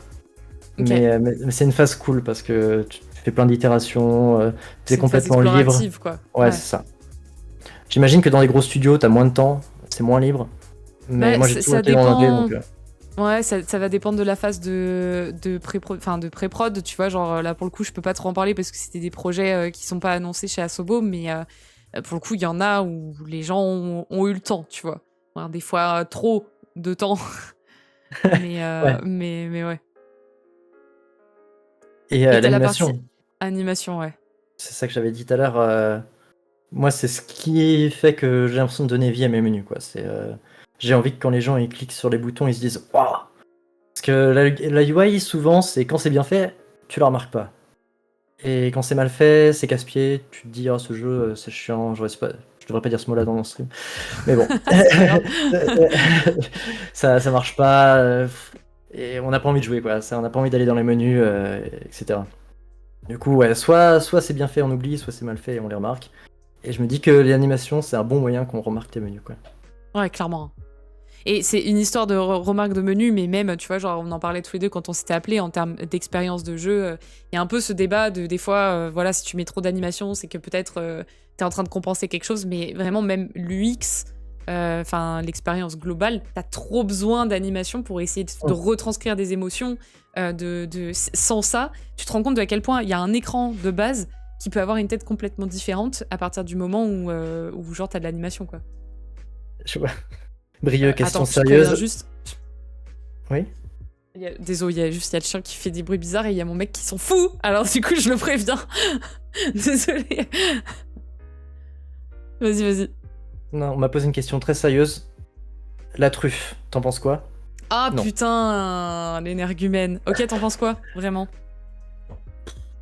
Faut vraiment en mettre très peu parce que c'est pas bon, quoi. Non. Ah non, purée, je pensais que j'allais avoir peut-être un allié, mais pas du tout, en fait. Non, mais la sauce à la truffe, c'est sympa. Mais en dehors de ça, voilà, quoi. Ouais. L'ananas sur la pizza, moi je suis team ananas pizza, hein. Vraiment, Ah ouais, mais moi, aucun j'ai jamais testé. j'ai Jamais. aucun souci avec ça, hein, vraiment. C'est bon? En vrai, vraiment pas. Bah, ça fait un petit sucré salé, quoi. J'ai pas de souci avec ça, hein. Les gens, je suis banni d'Italie à vie, mais à part ça, je le vis bien. Bah, il faut que je le teste, en vrai. La truffe sur la pizza, moi, je trouve ça grave bon. Est-ce que c'était la question la plus sérieuse de cette interview? Je ne sais pas. Mais écoute, on prend. Et toi, je suis aussi alsacien que j'ai un nom breton, hein. Non, je suis là depuis 7 ans. Et pour en revenir à... Le troisième truc, ouais, le polish. le virage. Oh, le virage. Non, mais parce que je vois tous les messages, genre je l'aime cet homme, oui, cet homme a bon goût, je le valide. Et genre je me rappelle du stream de début de semaine, en mode tous les gens me... Enfin non, il y en avait qui étaient quand même ok, tu vois, mais qui clashaient sur la truffe. Alors après, je sais pas s'ils sont en mode... je l'aime en mode pour l'ananas et tout, mais je note. Vas-y, le polish. Non, mais du coup, maintenant, je regarde les questions. Bah, c'est l'énergumène qui a tout cassé, ouais. Merci pour toutes les déclarations d'amour. Non, bah le polish, c'est la partie... bah ça va un peu avec l'animation. Je les mets un peu ensemble, mais c'est le moment où on me laisse finir un menu jusqu'au bout. Genre pendant toute la partie concept, je te donne des notes d'intention, je fais des choses comme ça. Et une fois qu'on a validé toutes les fonctionnalités et l'esthétique, là, je peux faire un écran de bout en bout, lécher, mettre des petits détails partout, des petites textures, des choses comme ça. Et ça me fait plaisir. Ouais. C'est du travail un peu de c'est un peu comme l'animation où tu bouges des petits trucs partout. Tu l'as déplacé de 5 mm, ça te semble parfait et personne d'autre le voit que toi, mais tu sais que ça fait la différence. Non mais si, c'est très stylé, ça c'est vraiment le... Mais après, tu vois, genre je sais qu'il y a beaucoup de débats des fois d'UI qui sont en mode... je sais que moi, par exemple... Enfin, c'est exactement ce que tu dis. Ils veulent polish à balle et ils sont en mode... En fait, personne ne le voit, mais moi, je le vois vraiment et je sais que ça fait la diff. Est-ce que ça fait vraiment la diff ou pas, tu vois? En vrai de vrai. Oui. Je suis pas objectif. Oui, bien évidemment. Pourquoi posez-vous la question? Je vais faire le Mario de tout à l'heure.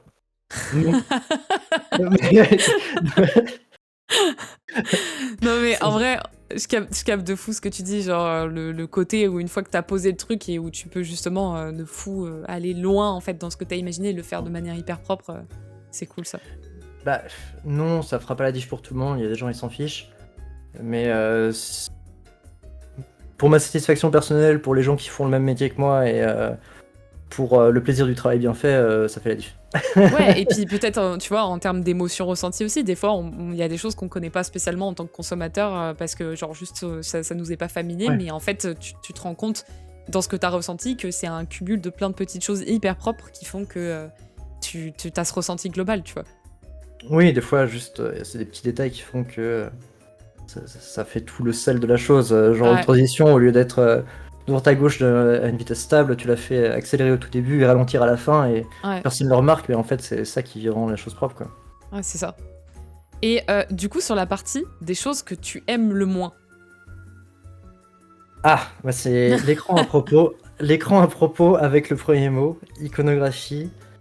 Ça, c'est des icônes que j'avais fait pour faire des icônes. Je sais même pas si on peut appeler ça comme ça, mais ouais, des icônes que j'avais fait pour le premier jeu sur lequel j'ai bossé, Sci-Fi, et je déteste faire ça. Encore sur ce jeu-là, ça va, il y avait une structure, c'était carré. Parce que c'est Sci-Fi. Mais sur Expédition 33, c'était un calvaire. Ouais. Parce Parce que t'avais pas de ref simple à reprendre, quoi. Exactement, il n'y avait pas d'esthétique. On devait imaginer une esthétique de zéro. Il y avait un côté peint à la main qui c'est pas ce que je sais faire le mieux, mais ça va. Ouais. Et en plus, ça devait être lisible par-dessus des décors super chargés, sans forcément de background derrière comme là. Enfin, faire des icônes lisibles dans un jeu comme Expedition 33, c'est une galère. Ouais. Bah, je veux bien comprendre. Est-ce que là-dessus, t'as full itération d'ailleurs sur les icônes d'Expédition 33? Parce que je sais que ça, c'est le genre de sujet où tu peux te retrouver à refaire 3 fois, 4 fois, 50 fois une icône qui change à peine. Parce que c'est galère. Ouais, en plus. Ouais, non, ouais, alors qu'est-ce que j'allais dire? Je ne sais plus. J'ai failli lâcher. En fait, je me suis retenu de le dire parce que je sais que j'avais pas le droit de le dire. Ouais, la goutte. Du coup, c'est mon cerveau, il a fait un aller-retour. Il a instantané. freeze. Oui, non. Alors, j'aime pas ça et c'était compliqué. Oui, il y a eu beaucoup d'itérations. Ok. Mais j'aurais aimé qu'il y ait d'autres personnes pour le faire et à la fin, c'est d'autres personnes qui l'ont fait. D'ailleurs, je trouve que ça colle pas forcément avec la DA partout, les icônes qu'il y a en jeu actuellement. Ouais. Mais c'est pas moi. C'est dur. Ça, c'est dur. Hein. Ouais, quand tu vois, typiquement, Flight Sim, la personne qui a fait l'icono, c'est la même personne qui a fait les écrans. Parce qu'elle connaissait sa direction artistique, parce qu'elle voulait que ça suive ça, et elle s'est fait chier, tu vois. Genre, comme toi, c'était pas le truc qu'elle préférait, mais elle l'a fait. Et du coup, effectivement, de se dire que c'est d'autres personnes, potentiellement, qui le font, et qui n'ont pas exactement la même vision que la direction artistique que ce que t'as, ça peut détonner de fou, quoi. Ouais. Moi, je l'avais fait, mais j'étais pas satisfait. Ouais. Au niveau, donc il y a l'iconographie que t'aimes pas trop. J'ai juste vu Yamo qui dit où est-ce qu'on peut retrouver le premier jeu. On va en parler tout à l'heure. Normalement, j'ai un gif s'il est pas trop dégueulasse pour vous montrer aussi. Je sais pas si on peut le retrouver ce jeu-ci. T'avais un lien ou pas? Je crois pas. Bah non, il est jamais sorti. Non, il est jamais sorti. Il y a un proto qui était sorti à l'époque. Il y avait une démo qui était sortie. Et il y a un trailer. Mais les financements. En fait, on est arrivé à la fin des financements du CNC et il y avait plus d'argent. On devait les rembourser. Et du coup, la boîte a fermé. Et on n'a jamais pu le sortir. Mais il était bien polish, il était quasiment fini. Juste, il y avait 9 personnes et on pouvait plus enfin, ils ne pouvaient plus nous payer, et donc ça a fermé. Ok. Et donc l'icono, donc ça c'est pas un truc que tu kiffes. Et le layout.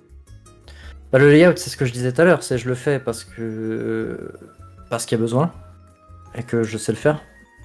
Mais c'est pas ce qui me procure du plaisir. C'est quand t'as fait un menu sur Photoshop, que tu as tout placé, tous tes éléments, et que tu dois le refaire dans le moteur, mais en plus avec des contraintes techniques importantes, c'est long et c'est un peu casse-pied.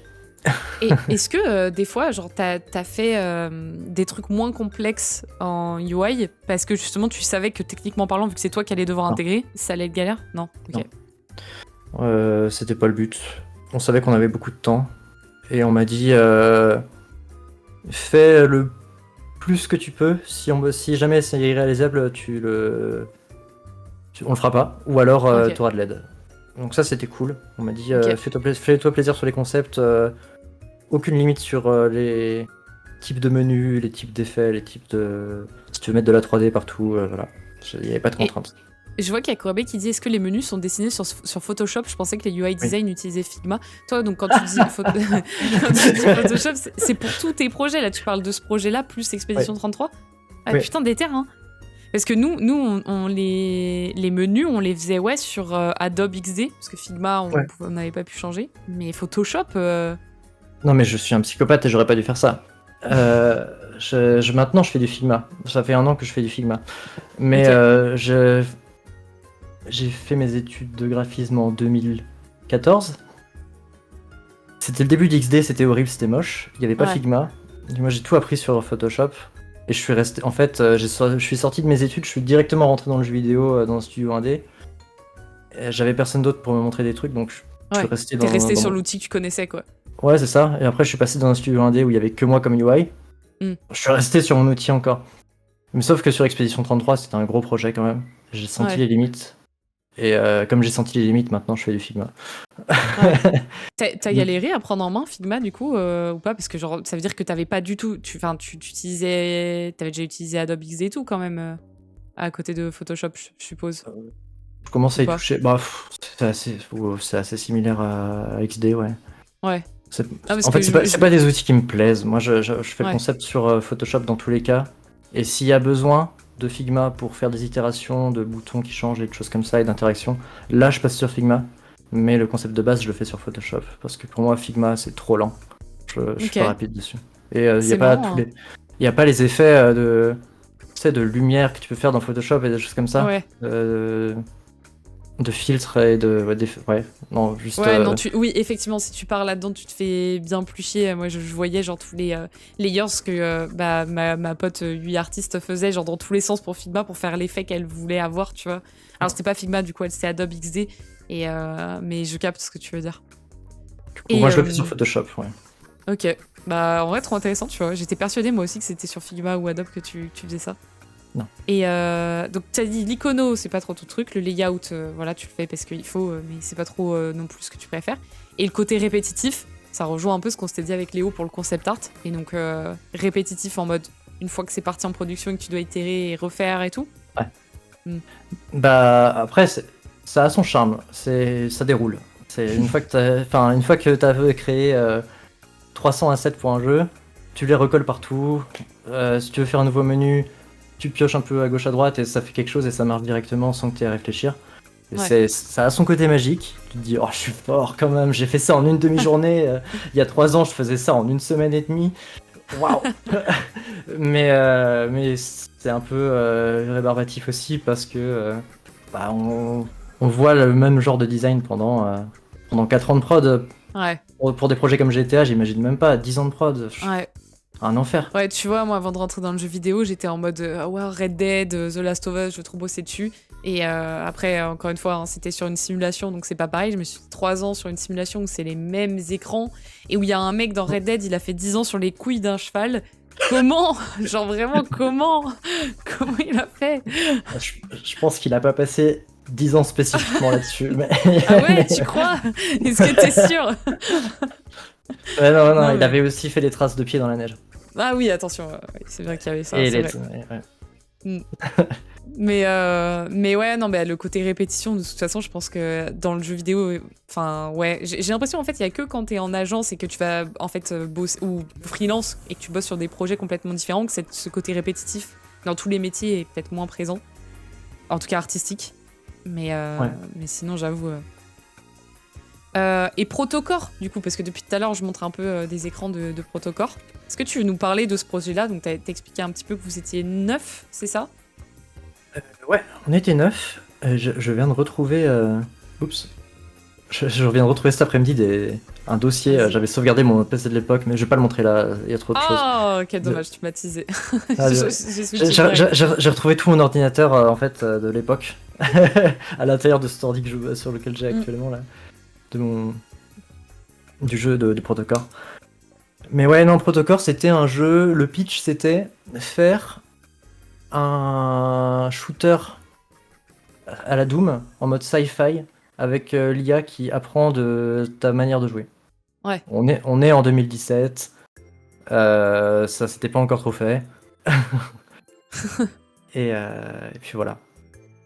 Non, mais c'est stylé, même le trailer que vous avez fait. Attends, bah, je vais le partager. Je voulais. Merde, j'avais le lien. J'ai spoil la. Est-ce que je l'ai mis là? Ah non, merde, je l'ai pas. J'avais Tu mis l'avais le là? lien. Ça, c'est le trailer que. Ouais, j'ai juste le gif, mais je voulais envoyer le lien. Ah! Mais en fait, j'ai dû le mettre dans une slide que j'ai supprimée ensuite. Si jamais tu l'as sous la main et que tu veux le partager, les autres, parce qu'en vrai, il est cool ce trailer, tu vois. Même si, voilà, le projet n'aura jamais vu le jour. Je l'avais fait un peu plus rapidement ce trailer. Ouais, mais il est trop cool en vrai. Ça... Hop, je l'envoie sur le chat. Ah, je peux pas. Ah, si, normalement, j'ai débloqué. Ok. Ouais, c'est bon. Et je peux l'accrocher. Hop. J'ai l'impression qu'il y a point de sauvegarde. Tu connais Protocore? Parce que je vois OMG Protocore. Point de sauvegarde. Ah oui, bah, il est il strasbourgeois. En fait, c'est pour ça, avec Serve, point de sauvegarde, oui, c'est pour ça qu'on est tous à Strasbourg. Mais oui, il fait du son à Strasbourg. C'est pour ça. C'est donc pour ça. Vous connaissez tous en fait à Strasbourg. Ah bah, en fait, ce qui est magique à Strasbourg, c'est dans le jeu vidéo, c'est qu'il n'y a pas de jeu vidéo. Non, j'exagère, mais il y a beaucoup de petits studios indés de une ou deux personnes, et il n'y a Ouais. pas vraiment de... Il y a pas de grosse prod, et Protocore, à l'époque, c'était le premier studio strasbourgeois avec une grosse ambition de prod qui avait ouvert, et c'était cool, mais Ouais. ouais, ça a pas duré. 2 ans quand Et, même. et par rapport, c'était 2 ans du coup de production que vous avez, enfin, que Ouais, vous avez fait sur Protocore. ouais. Et tu vois là-dessus, forcément il y a des différences avec Expédition 33. Est-ce que ma question va être ultra large. Donc tu te débrouilles avec, mais genre Ok. c'est à quel point, tu vois, enfin quelles sont les différences dont tu peux nous parler entre justement un projet comme Expédition 33 et par exemple Protocore. Est-ce que c'était des potes peut-être aussi avec qui tu faisais Protocore et toi à quel point t'as pu être, je sais pas, peut-être explorer plus de choses, tester plus de choses, faire des métiers peut-être différents aussi. L'expérience de la direction, ça change tout. Euh, Parce qu'on était... En fait, c'était tellement mieux cadré sur Expédition 33, où ils avaient déjà eu de la prod dans les pattes, Ouais, qu'on était beaucoup plus libre. ok, Là, on était un peu tout le temps dans le rush, ça se crunchait en permanence. C'était pas... En fait, c'était notre premier jeu, on était tous en train de cruncher comme des idiots sans le savoir. ouais, Je dis ça même pas négativement contre le studio, parce qu'on était tous dans le même cas sans s'en rendre compte. hmm, Et, euh, et on voulait juste sortir un jeu. Les deux patrons, c'était leur premier jeu, leur première boîte. On n'avait pas vraiment de structure, quoi. ok. Mais le projet était super cool, tout le monde était tellement motivé et les gens étaient quand même assez doués. Enfin, tout le monde était doué en fait dans la team. C'est fou. Genre, non, mais Sauf vraiment, un, il y a je dirais le pas son nom. non, mais notre concept artiste est tellement fort. Ouais. J'ai envie de vous le montrer. Il a à peine sorti de la Tu boîte, il a. partages, tu veux euh, partager un écran là? ouais, attends que j'arrive dessus. Vas-y, vas-y, tu me dis. Le concept artiste, il a bossé sur récemment, mince, Prince of Persia. Ok. Allez, il a fait Valorant, il a fait Intergalactic, une série, Ah oui, tu m'avais dit Valorant, ouais. une Je me série rappelle. sur Netflix. Oh, bah il y a encore des petits concepts de Protocore peut-être. Mais ça, tu vois, est-ce que ça te manque pas, genre du coup, quand tu vois Protocore comme ça qui est pas terminé, est-ce que t'as pas envie de te dire, tiens, j'aimerais bien repartir là-dessus ou pas? Genre quand un jeu ne sort pas, à quel point c'est frustrant aussi. Alors, deux choses. Juste pour répondre à la question qui était d'avant, Lost Crown pour le Prince of Persia. Mm. Et pour répondre à ta question, euh, en fait non. Non, parce que enfin c'est fini quoi. Ouais, Sur le coup, c'était frustrant. Mais maintenant, avec le recul, déjà le principe même du jeu ne fonctionnerait plus en 2025. ouais. Et on a tellement pris tous du niveau dans nos domaines respectifs qu'il faudrait tout refaire de zéro. Ouais, je vois le truc. Du coup, c'est bien dans son jus, ça a fait une bonne expérience. Ça fait joli sur le portfolio parce que même si c'est pas fini, moi la UI ça peut quand même se regarder. Clairement, ouais. Surtout si tu peux le montrer et tout, et qu'il n'y a pas de souci Ouais. là-dessus, j'avoue, c'est cool. Non, ouais. Est-ce que tu veux que j'enlève du coup ce que j'ai mis là et que je mette, je passe sur tes écrans? Ah, tu peux montrer Clément, ouais. Vas-y. C'est tout ce que Clément a fait, du coup, c'est sur ArtStation. C'est sur ArtStation, ouais, ça, c'est sa page ArtStation, et il est si fort. Il est si fort. Il sort des images comme ça Ah, c'est trop beau, hein. des fois en 40 minutes il sort une image comme ça et Ah ouais? c'est un sorcier en fait. Ça il le push pendant plusieurs heures mais les versions un peu sketch il les 40 fait minutes. il le fait en 1 heure ouais. C'est un fou. Ah, internet. Ah, Et c'est ouais. trop beau. Du coup il a Ok. bossé sur Netflix et tout. Ah, c'est trop Et stylé, ça aussi. à la suite de Protocore quoi. Du coup on a 4 membres du studio qui sont partis bosser chez Virtuos et qui Ok. ont fait récemment un petit jeu pas connu, Oblivion, qui est sorti en même temps que Expedition 33, voilà. Petit, hein. Pas voilà. Et j'ai failli C'est bosser drôle, avec eux ça. d'ailleurs. Mm. Quand j'ai quitté Expedition 33, ils voulaient que je vienne les rejoindre sur Oblivion.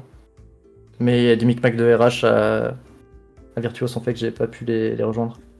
Mais ouais. Ah, de quoi? Attends, j'ai pas compris. Je devais il y avait pas mal de monde qui voulait que je les rejoigne Ouais. sur Oblivion. Mais je me suis pas mis d'accord avec les RH, du coup, j'ai pas rejoint Ah le projet. ok, putain, ouais, c'est vrai qu'il y a ce passage-là à chaque fois. C'est pas juste les équipes cool, il y a le passage moins fun. Ouais, ouais. Mm. Mais ouais, non, ça aurait été drôle d'avoir bossé en même temps sur Expédition 33 et Oblivion. Non mais ouais, vraiment. Surtout après ça, comme ça, genre dire, allez hop, le switch. Ouais, 2 jours après, hop, Non mais allez, vraiment. deuxième jeu. Alors en fait, j'en ai fait 2 en même temps. Vous saviez pas. Vous avez vu l'âge que j'ai? Je viens de faire un dab en live. J'avoue, j'ai pas relevé. Mais c'est vrai que t'as dabé. Attendez, je vais vous remettre ces slides de présentation. Il a 29 ans, mesdames et messieurs. Qui dab Qui dab encore. Non, mais trop stylé en vrai. Et puis, ouais, Protocore, enfin, je te dis, même ce que t'as mis, enfin, genre les écrans et tout, et le trailer, il est grave stylé, quoi. Et tu fais d'autres choses encore à côté aussi. Tu vois, j'ai mis concept art, illustration et tout. Attends, je crois que je voulais aller sur ton. Ouais, c'est ça. Ton ArtStation. C'est gentil de dire que je fais du concept art, mais Attends. mais j'ai plus un. Ah, tu l'as. Ok, nickel. C'est plus que je dessine comme un graphiste, quoi. Tiens, genre, c'est un peu des formes, c'est efficace. Mais, Non, mais bah, c'est trop beau aussi. Bah, le problème, c'est ça. Les gens ils disent toujours, ah, c'est beau, mais je saurais pas aller à l'étape suivante de rendre ça réaliste, tu vois. C'est du lasso, je trace les formes, je mets les couleurs. Parce que je maîtrise plutôt bien la gestion de la couleur avec mon background de graphisme, quoi. Mais derrière, j'ai pas de compétences d'illustration vraiment poussées, quoi. Mais ça, toi, c'est ce que tu me disais, c'est que c'est quelque chose que t'as voulu faire. Enfin, c'était pas du tout ton métier ou quoi, c'est un projet que t'as voulu faire à un moment à fond où tu t'es lancé dedans. Le concept art? Ouais, tu voulais essayer à balle de faire du concept art, c'était ça? Ouais, en fait, j'ai pris la balle du taf de Clément dans la figure et je me suis dit, oh, je veux faire ça. Je le voyais bosser tous les soirs et je me suis dit, je veux être comme Papa Clément. Il avait 5-6 ans de plus que moi et j'étais, oh, c'est stylé quand même. Ouais, tu Il m'a m'avais dit, dit que... t'inquiète, j'ai commencé à 30 ans, tu peux le faire. Et du coup, j'ai essayé. Ouais. Et je me suis pris les pieds dans le tapis. Mais c'est surtout que toi, tu m'avais dit que t'avais littéralement, tu faisais ton taf la journée et le soir, tu faisais ça aussi 6 heures supplémentaires. Tu faisais 2 tafs en fait pour pouvoir essayer de je faisais bosser, 16 heures de Photoshop par jour. Ouais, putain. Ne faites pas ça. Vénère, hein. Ouais, n'essayez pas de reproduire ça chez vous. Ouais, non, je faisais 6-7 heures de stream, voire 10 heures le soir en plus du taf. Ouais. Mais, mais je voulais mettre ça parce qu'effectivement, ouais, encore une fois, on avait parlé du ArtStation. Attends, je vais repasser sur... Ah bah non, vas-y, hein. En fait, parfait, si toi tu montres. On avait parlé un petit peu du ArtStation de Léo, qui pour le coup est concept artiste, qui est venu la semaine dernière, si je perds pas mes repères temporels. Ouais. Et qui avait parlé un petit peu bah, voilà, de tout ça, tu vois, genre de comment il dessinait, comment il imaginait les concepts. Et voilà. Et du coup, je me suis dit, bah, c'est trop cool de pouvoir montrer ton ArtStation aussi, montrer que c'est pas forcément juste des concept artistes, qu'il y a la UI aussi, qui peut exposer ce qu'elle fait. Et que voilà, quoi, c'est un outil cool pour ça. Ce qui est drôle, c'est que moi j'aimais bien animer mes concepts aussi, en plus, c'est ça qui était marrant. L'animation, hein, l'animation qui revient. Ouais. Oh non, il y a le dub qui a été cliqué, au secours. Ah non, Clippé, pardon. Il y a le dub qui a été clippé? Ouais. Mince. C'est pas grave. Non, mais c'est trop cool, quoi. Si jamais tu veux montrer, du coup, ou expliquer des bouts de ce que t'as fait sur ton ArtStation, franchement, n'hésite pas. Hein. Bah, je viens de me rappeler que je faisais autre chose grâce à mon ArtStation. Je bosse pour une asso de jeux de rôle depuis, je sais pas, 2016 peut-être. Ok. Et du coup, j'ai fait tous les génériques pour cette asso, Rollis TV, une chaîne YouTube. Et ça m'a amené à fréquenter quelques gens quelques éditeurs de jeux de rôle, et du coup j'ai fait des trailers aussi pour des JDR où juste on me fournissait des illustrations et je devais les découper à la main et les animer. Un enfer, ne faites pas ça les enfants. Et voilà, du coup c'est pas les trucs dont je suis le plus fier, mais pour le budget qu'il y avait et le temps passé dessus, ça fonctionnait. Oh, c'est cool. Et c'est encore une fois, ça montre que voilà, tu peux bosser sur plein de trucs complètement différents, utiliser tes compétences pour plein de choses différentes, c'est trop cool. C'est trop cool, là, ce que t'as mis, je l'avais pas vu, c'est trop stylé, ça. Et animé. Ouais, mais c'était un enfer, c'était pas prévu pour animer, c'était des images fixes que je devais découper et recréer, c'était oh là là. Ouais, mais ça crée une vibe du coup qui est hyper particulière Ouais, et que j'aime beaucoup. Enfin, c'est hyper personnel hein, ce que je dis encore une fois, parce que moi je m'y connais pas du tout là-dedans, mais ça crée quelque chose, tu vois, qui je trouve accroche vachement le regard, qui est hyper spécifique. Qu'on voit pas tout le temps, tu vois. ouais, moi enfin, après c'est parce que je l'ai fait aussi que je vois le problème, tu vois. Mais... Bah oui, oui, non, mais bien évidemment, ça, c'est encore une fois le problématique de genre quand t'as fait, tu t'aimes plus ce que tu fais Ouais. en plus, mais. Mais du coup voilà, ouais. C'est vrai qu'il y avait pas que le jeu vidéo. Et, Mais ouais, non. et Vas-y. attends, je voulais juste. Parce que je crois que j'avais une autre question. Ouais, c'était plus sur ton parcours après. Je sais pas, encore une fois, si jamais tu veux dire d'autres trucs. Attends, je te perds à moitié là sur la caméra. Tu te décales Pardon. petit à petit. Attends. Ah Non, mais moi, je peux décaler si jamais tu préfères. Attends, Ou c'est bon. sinon. Attends, bouge pas en même temps que je bouge, sinon on est perdu. Ok. Ah, c'est bon. Et c'est plus des questions sur ton parcours après. Donc c'est pour ça, si jamais t'as encore des trucs que tu veux raconter sur ArtStation, n'hésite pas. Parce que sinon, moi, je pose tes questions sur le parcours et donc du coup, peut-être ça te coupe dans ton élan de ArtStation. Non, vas-y, ça peut débloquer. Ok. Hop, je repasse là-dessus. Donc toi, t'as fait... Je m'étais noté que t'avais fait la faculté des arts de Strasbourg. T'en as parlé un petit peu au début aussi. Donc licence design et communication visuelle. T'as fait ça donc parce que tu voulais être prof d'art plastique de base. Genre, il y avait Non. rien d'autre... Ça c'était oublié depuis bien longtemps, le prof d'RP. Oh, ça va rester, hein. Moi, ouais, j'ai rencontré Brieux, prof d'art plastique. Oh, quelle belle description.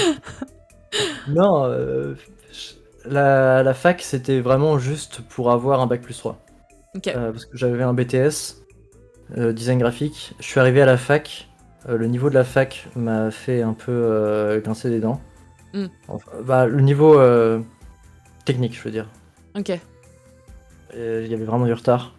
En troisième année, ils avaient été moins bons que certains premières années de BTS.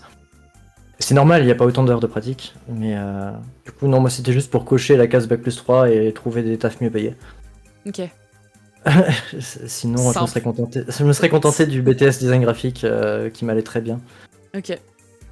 J'ai vu qu'il y avait Corbeil que j'ai zappé, mais qui a dit t'as dit que t'as rencontré les premières personnes. Attends, que tu as. Attends. Tu as dit que t'avais rencontré les premières personnes avec qui tu avais travaillé via des sessions de JDR en ligne. Tu jouais à Ouais. quelle classe lors de ces premières sessions? J'étais MJ. Et Ah ouais, t'étais MJ. je faisais MJ Paranoia, si tu connais le jeu des années 80 où tu es dans un complexe souterrain et que tu as peur des rouges à la surface, les rouges étant les communistes. C'est drôle. Et après, j'ai vu Nidefix. Alors, je sais pas pourquoi il ou elle dit ça spécifiquement, mais genre, ils ont fourni les images aplaties. Je sais plus pourquoi ce serait ce message. Ah, pour le trailer que j'ai dû faire pour le jeu de rôle. Ok. Oui, ils ont fourni les images aplaties parce qu'ils savaient pas que ça se faisait autrement. Ouais. Et que c'est un petit milieu, le JDR, qui a pas de budget. Donc tu payes l'artiste, il fait une illustration. 60 € l'illustre, ça peut être déjà très cher pour eux. Ouais. Et donc voilà, c'est comme ça. Et donc, du coup, alors attends, je reviens sur la partie Strasbourg, qui était pas du tout pour faire prof d'art plastique, mais pour au final avoir plus de salaire. Et au final, tu vois, genre, ma question après sur ton parcours, c'était ton entrée dans l'industrie suite à un stage ou un contact. Au final, c'est ce que tu as Oui. raconté avec l'histoire du JDR. Oui. Et ton premier poste dans le jeu vidéo, bah, c'est lié avec ton contact dans le JR, quoi, dans le JDR aussi. Oui. C'est ça. On a Non, tout je suis spoilé sur ton parcours. En fait, je suis arrivé à Strasbourg parce que fallait que je fasse une année de fac. Mon ex m'a dit vas-y, viens à Strasbourg. Elle a appelé le directeur de la fac qu'elle connaissait. Il a dit ok, vas-y, on va ouvrir une place. Du coup, j'ai eu la place à la fac de Strasbourg. Mais donc c'est vraiment vrai cette histoire de il a vu la lumière, quoi. C'est doublement vrai. Mais non, mais et t'imagines cette chance? Parce Ouais. que du coup, en plus, ça s'est pas forcément bien passé avec cette personne, mais c'est pas grave, tu vois. Mais grâce à elle, quand même, je suis arrivé à Strasbourg et j'ai eu ce Et t'as stage. eu. Et je bosse dans le jeu vidéo, sinon je serais peut-être en train d'être prof d'art plastique au fin fond de la Bretagne. Et c'est très bien, prof d'art plastique. On n'a pas de problème contre les profs d'art plastique, mais c'est vrai que finir UI artiste sur Expédition 33, avec tous ces enchaînements de portes ouvertes où il y a de la lumière, franchement, c'est propre. Ah non, c'est. Ouais, c'est souvent de la chance, hein. En fait, le jeu vidéo, c'est de la chance, hein. C'est ce que je disais dans une Bah, interview en anglais l'autre jour. Ouais. Comment t'arrives dans le jeu vidéo, c'est du mix de travail et de t'y vas et t'as de la chance. Bah, c'est ça que j'allais dire quand même, c'est qu'il faut pas négliger tout le travail que toi t'as fourni, parce que quand on voit ce que t'as fait, quand on voit le taf que t'as voulu mettre à côté dans le concept art alors que c'était pas ton boulot, quand ce que tu me racontais aussi, tu vois, sur Expédition 33, genre on sent que t'es investi, on sent que t'as envie de bien faire. Il y a certes un facteur chance dans tout, mais il y a quand même le taf, tu vois, que tu vas pouvoir fournir et la manière dont tu justifies les choses que tu fais, la passion que tu peux mettre dedans, donc voilà, t'aurais peut-être pas eu toutes ces opportunités si tu t'en fichais complètement et tu te serais pas retrouvé là comme ça en mode coucou. Bah, c'est juste que je saurais pas conseiller quelqu'un qui veut aller dans le jeu vidéo, parce que moi, mon parcours de vie, c'est le hasard, tu vois. C'est un peu le hasard. Mais Oh, moi, il y a de la lumière, j'y vais, tu vois. mais je pourrais. Enfin, moi, je pense qu'il y a beaucoup de parcours, tu vois, qui sont comme ça, mais que des fois, on va raconter un peu les plus basiques parce que justement, il y a. Tu vois, tu parlais du syndrome de l'imposteur tout à l'heure. J'ai l'impression que les personnes qui ont des parcours pas normaux, entre guillemets, genre dans la norme, ont beaucoup Ouais. plus ce syndrome de l'imposteur de en fait, moi, je suis arrivée là par chance. Moi, j'ai un parcours pas exactement pareil que le tien, mais pareil, où j'aurais tendance à dire j'ai juste eu de la chance et je suis rentrée dans le jeu vidéo. Parce qu'il y a des choses qui m'ont emmené là, tu vois, petit à petit, et je m'y suis retrouvée. J'ai eu trop de chance, quoi. Il n'y aurait pas eu ce poste à ce moment-là, il n'y aurait pas eu la personne qui relate sur mon profil, j'aurais pas eu ça. Mais il y a toujours un facteur chance, mais il y a aussi je pense qu'il faut se le dire, vu le taf que t'as fait, le taf que tu fournis aussi, tu vois. Donc Bah, ouais, c'est voilà, il y a Penseur qui dit le mec va peut-être avoir le GOTY par hasard. Alors, c'est pas moi. Je suis officiellement plus dans le studio, donc j'aurai officiellement pas le GOTY et je Ouais, pourrais pleurer tout seul chez moi. mais Mais, t'as bossé dessus. T'as mais j'ai bossé bossé dessus. dessus. Ouais. Bah tu vois, Electia qui dit j'ai un parcours d'école et je suis certain de pas être à ma place quand même. Oh non. Mais qui se sent à sa place dans le chat, voilà. Qui se sent réellement à sa place? Qui est capable de se dire je suis à ma place, je le mérite et je me sens bien à ma place? Bah, on a C'est Mozo dur qui en dit vrai. qu'elle est ch'ti. Quelle a Elle est quoi? sûre. Et qu'elle est ch'ti. Ch'ti RPZ. Elle est à sa place. D'accord. Bah merci. Dans le Nord. Non mais en tout cas là-dessus, ouais, enfin, c'est intéressant de voir les parcours qui sont différents, quoi. J'en arrive à la fin des slides, en mode let's go les fuxos, c'est votre time to shine. Vous avez déjà posé des questions sur la pizza truffe, vous avez posé des questions sur la pizza ananas, vous avez posé d'autres questions bien évidemment plus intéressantes, non pas que je juge, mais plus intéressantes que celle-ci. Si vous avez d'autres questions, n'hésitez pas. Si vous en avez qu'on n'a pas lu, n'hésitez pas à les mettre là, genre les copier-coller pour qu'on y réponde. Et Brieux, si toi, genre, tu veux rajouter des choses où tu te dis que potentiellement tu t'as pas parlé de ce que tu voulais ou qu'il y a des trucs que tu veux rajouter, hésite pas aussi. Je vais vous montrer si tu veux. Ouais, j'avais parlé au début du live du Blacksmith. Ouais, Et si je peux montrer l'enfer que c'était cet écran si tu veux. vas-y, je switch. Je passe sur ton écran. Blacksmith. Blablabla. Xatomix, ouais, le débat de la truffe est revenu grâce à l'énergumène. C'était un écran où tu pouvais améliorer un Pictos ou, Ok. ou transfuse un Pictos, c'était transférer ses compétences, un truc comme ça. Hop. Transférer ses statistiques à un autre Pictos. Ok. Et tu pouvais ou non le faire. Et, Oh purée. et bon, à gauche là, c'est un concept d'Elden Ring que j'ai découpé à l'arrache. C'est en prod, ça n'a jamais été publié, c'est juste pour illustrer mon concept. Hein. Ouais. Non, et que ce soit. Ouais, t'imagines? En fait, voilà, on a repris des choses de. C'est pas moi, c'était pas en jeu, c'était pas destiné à être en jeu, c'est juste j'ai volé un personnage à Elden Ring pour représenter le forgeron parce que ça collait bien. Non, mais ouais, pour pouvoir permettre à tout le monde de se projeter, c'est plus simple de faire des trucs comme ça au départ. C'est ça. Ok. Et donc ça a été imaginé et jamais mis en jeu parce que Ça. trop compliqué, ça marchait pas. C'est ça. Ok. Et ça a l'air complexe effectivement là, montré comme ça. oui, non mais oui. Pareil, les stats. Les stats c'était presque un peu plus clair. Qu'est-ce qui au début qu'est-ce qui était quoi. Ouais, j'ai l'impression que les couleurs font un peu plus ressortir aussi. Ouais, mes couleurs faisaient un peu plus ressortir les éléments qui étaient sélectionnés. Mais voilà, donc c'était le temps que les gens posent leurs questions, je pouvais montrer des bouts de menu. Je sais pas s'il y a. Attends, je remonte parce que du coup, il y a. Je sais pas s'il y a eu des questions spécifiquement. J'ai l'impression que c'est plus des rebondissements. Vu que c'est une industrie sélective, c'est plutôt normal qu'on y rentre sur un coup de chance, vu que les 95% qui n'ont pas eu de coup de chance se sont fait refouler. Oui, c'est pas faux. Comme l'IA, ah non, oups, il y a Mo qui t'a lancé ça, je sais pas pourquoi. Ouais, l'IA, je peux en parler, hein, mais en fait, quand Midjourney est sorti, déjà, on n'était pas au courant que Midjourney avait volé à des artistes pour faire des ressources, enfin, ouais, pour le moteur de génération d'images. Mm. Du coup, juste pour faire du concept rapide d'items en jeu, je générais juste des prompts pour faire des petites fioles, des choses comme ça, juste pour les mettre dans le menu. Mais c'était pas destiné à rester, mais oui. Mais voilà quoi. Et ça, c'est tout le débat. Enfin, tu vois, pareil, on en avait parlé un peu avec Léo. Alors, j'ai peur de lancer tout un débat qui n'a pas, enfin, dont on n'a pas besoin, tu vois, dans l'interview, mais c'est littéralement, tu vois, le genre de sujet dont on a parlé avec Léo, concept artiste, qui est venu et qui en a parlé aussi un petit peu, en expliquant, genre, à quel moment ils l'utilisaient, à quel point aujourd'hui ils le font plus spécialement, pourquoi. Mais ouais. Bah les boîtes qui font ça volent clairement les artistes et c'est pas cool quoi, donc moi je m'en sers plus. Mais enfin pas pour le boulot quoi. Après ChatGPT c'est pratique des fois. Mais bon, c'est pas le débat. Mais voilà non, quoi. Mais, ouais. Mais en tout cas, c'est trop intéressant tout ce que t'as montré, genre tout ce que t'as expliqué, que ce soit sur Expédition 33 ou genre sur les autres projets que t'as fait aussi. Et ça m'a fait trop plaisir. Genre, on avait déjà discuté donc avant pour préparer tout ça, mais même là, donc du coup, tu m'as appris plein d'autres trucs, c'est trop intéressant, montré plein de choses. J'espère que ça a plu au chat aussi. Et j'espère qu'ils sont encore plus embrouillés. J'espère que je les ai bien perdus. Et non, c'était cool. C'est marrant d'en reparler après coup, après tout.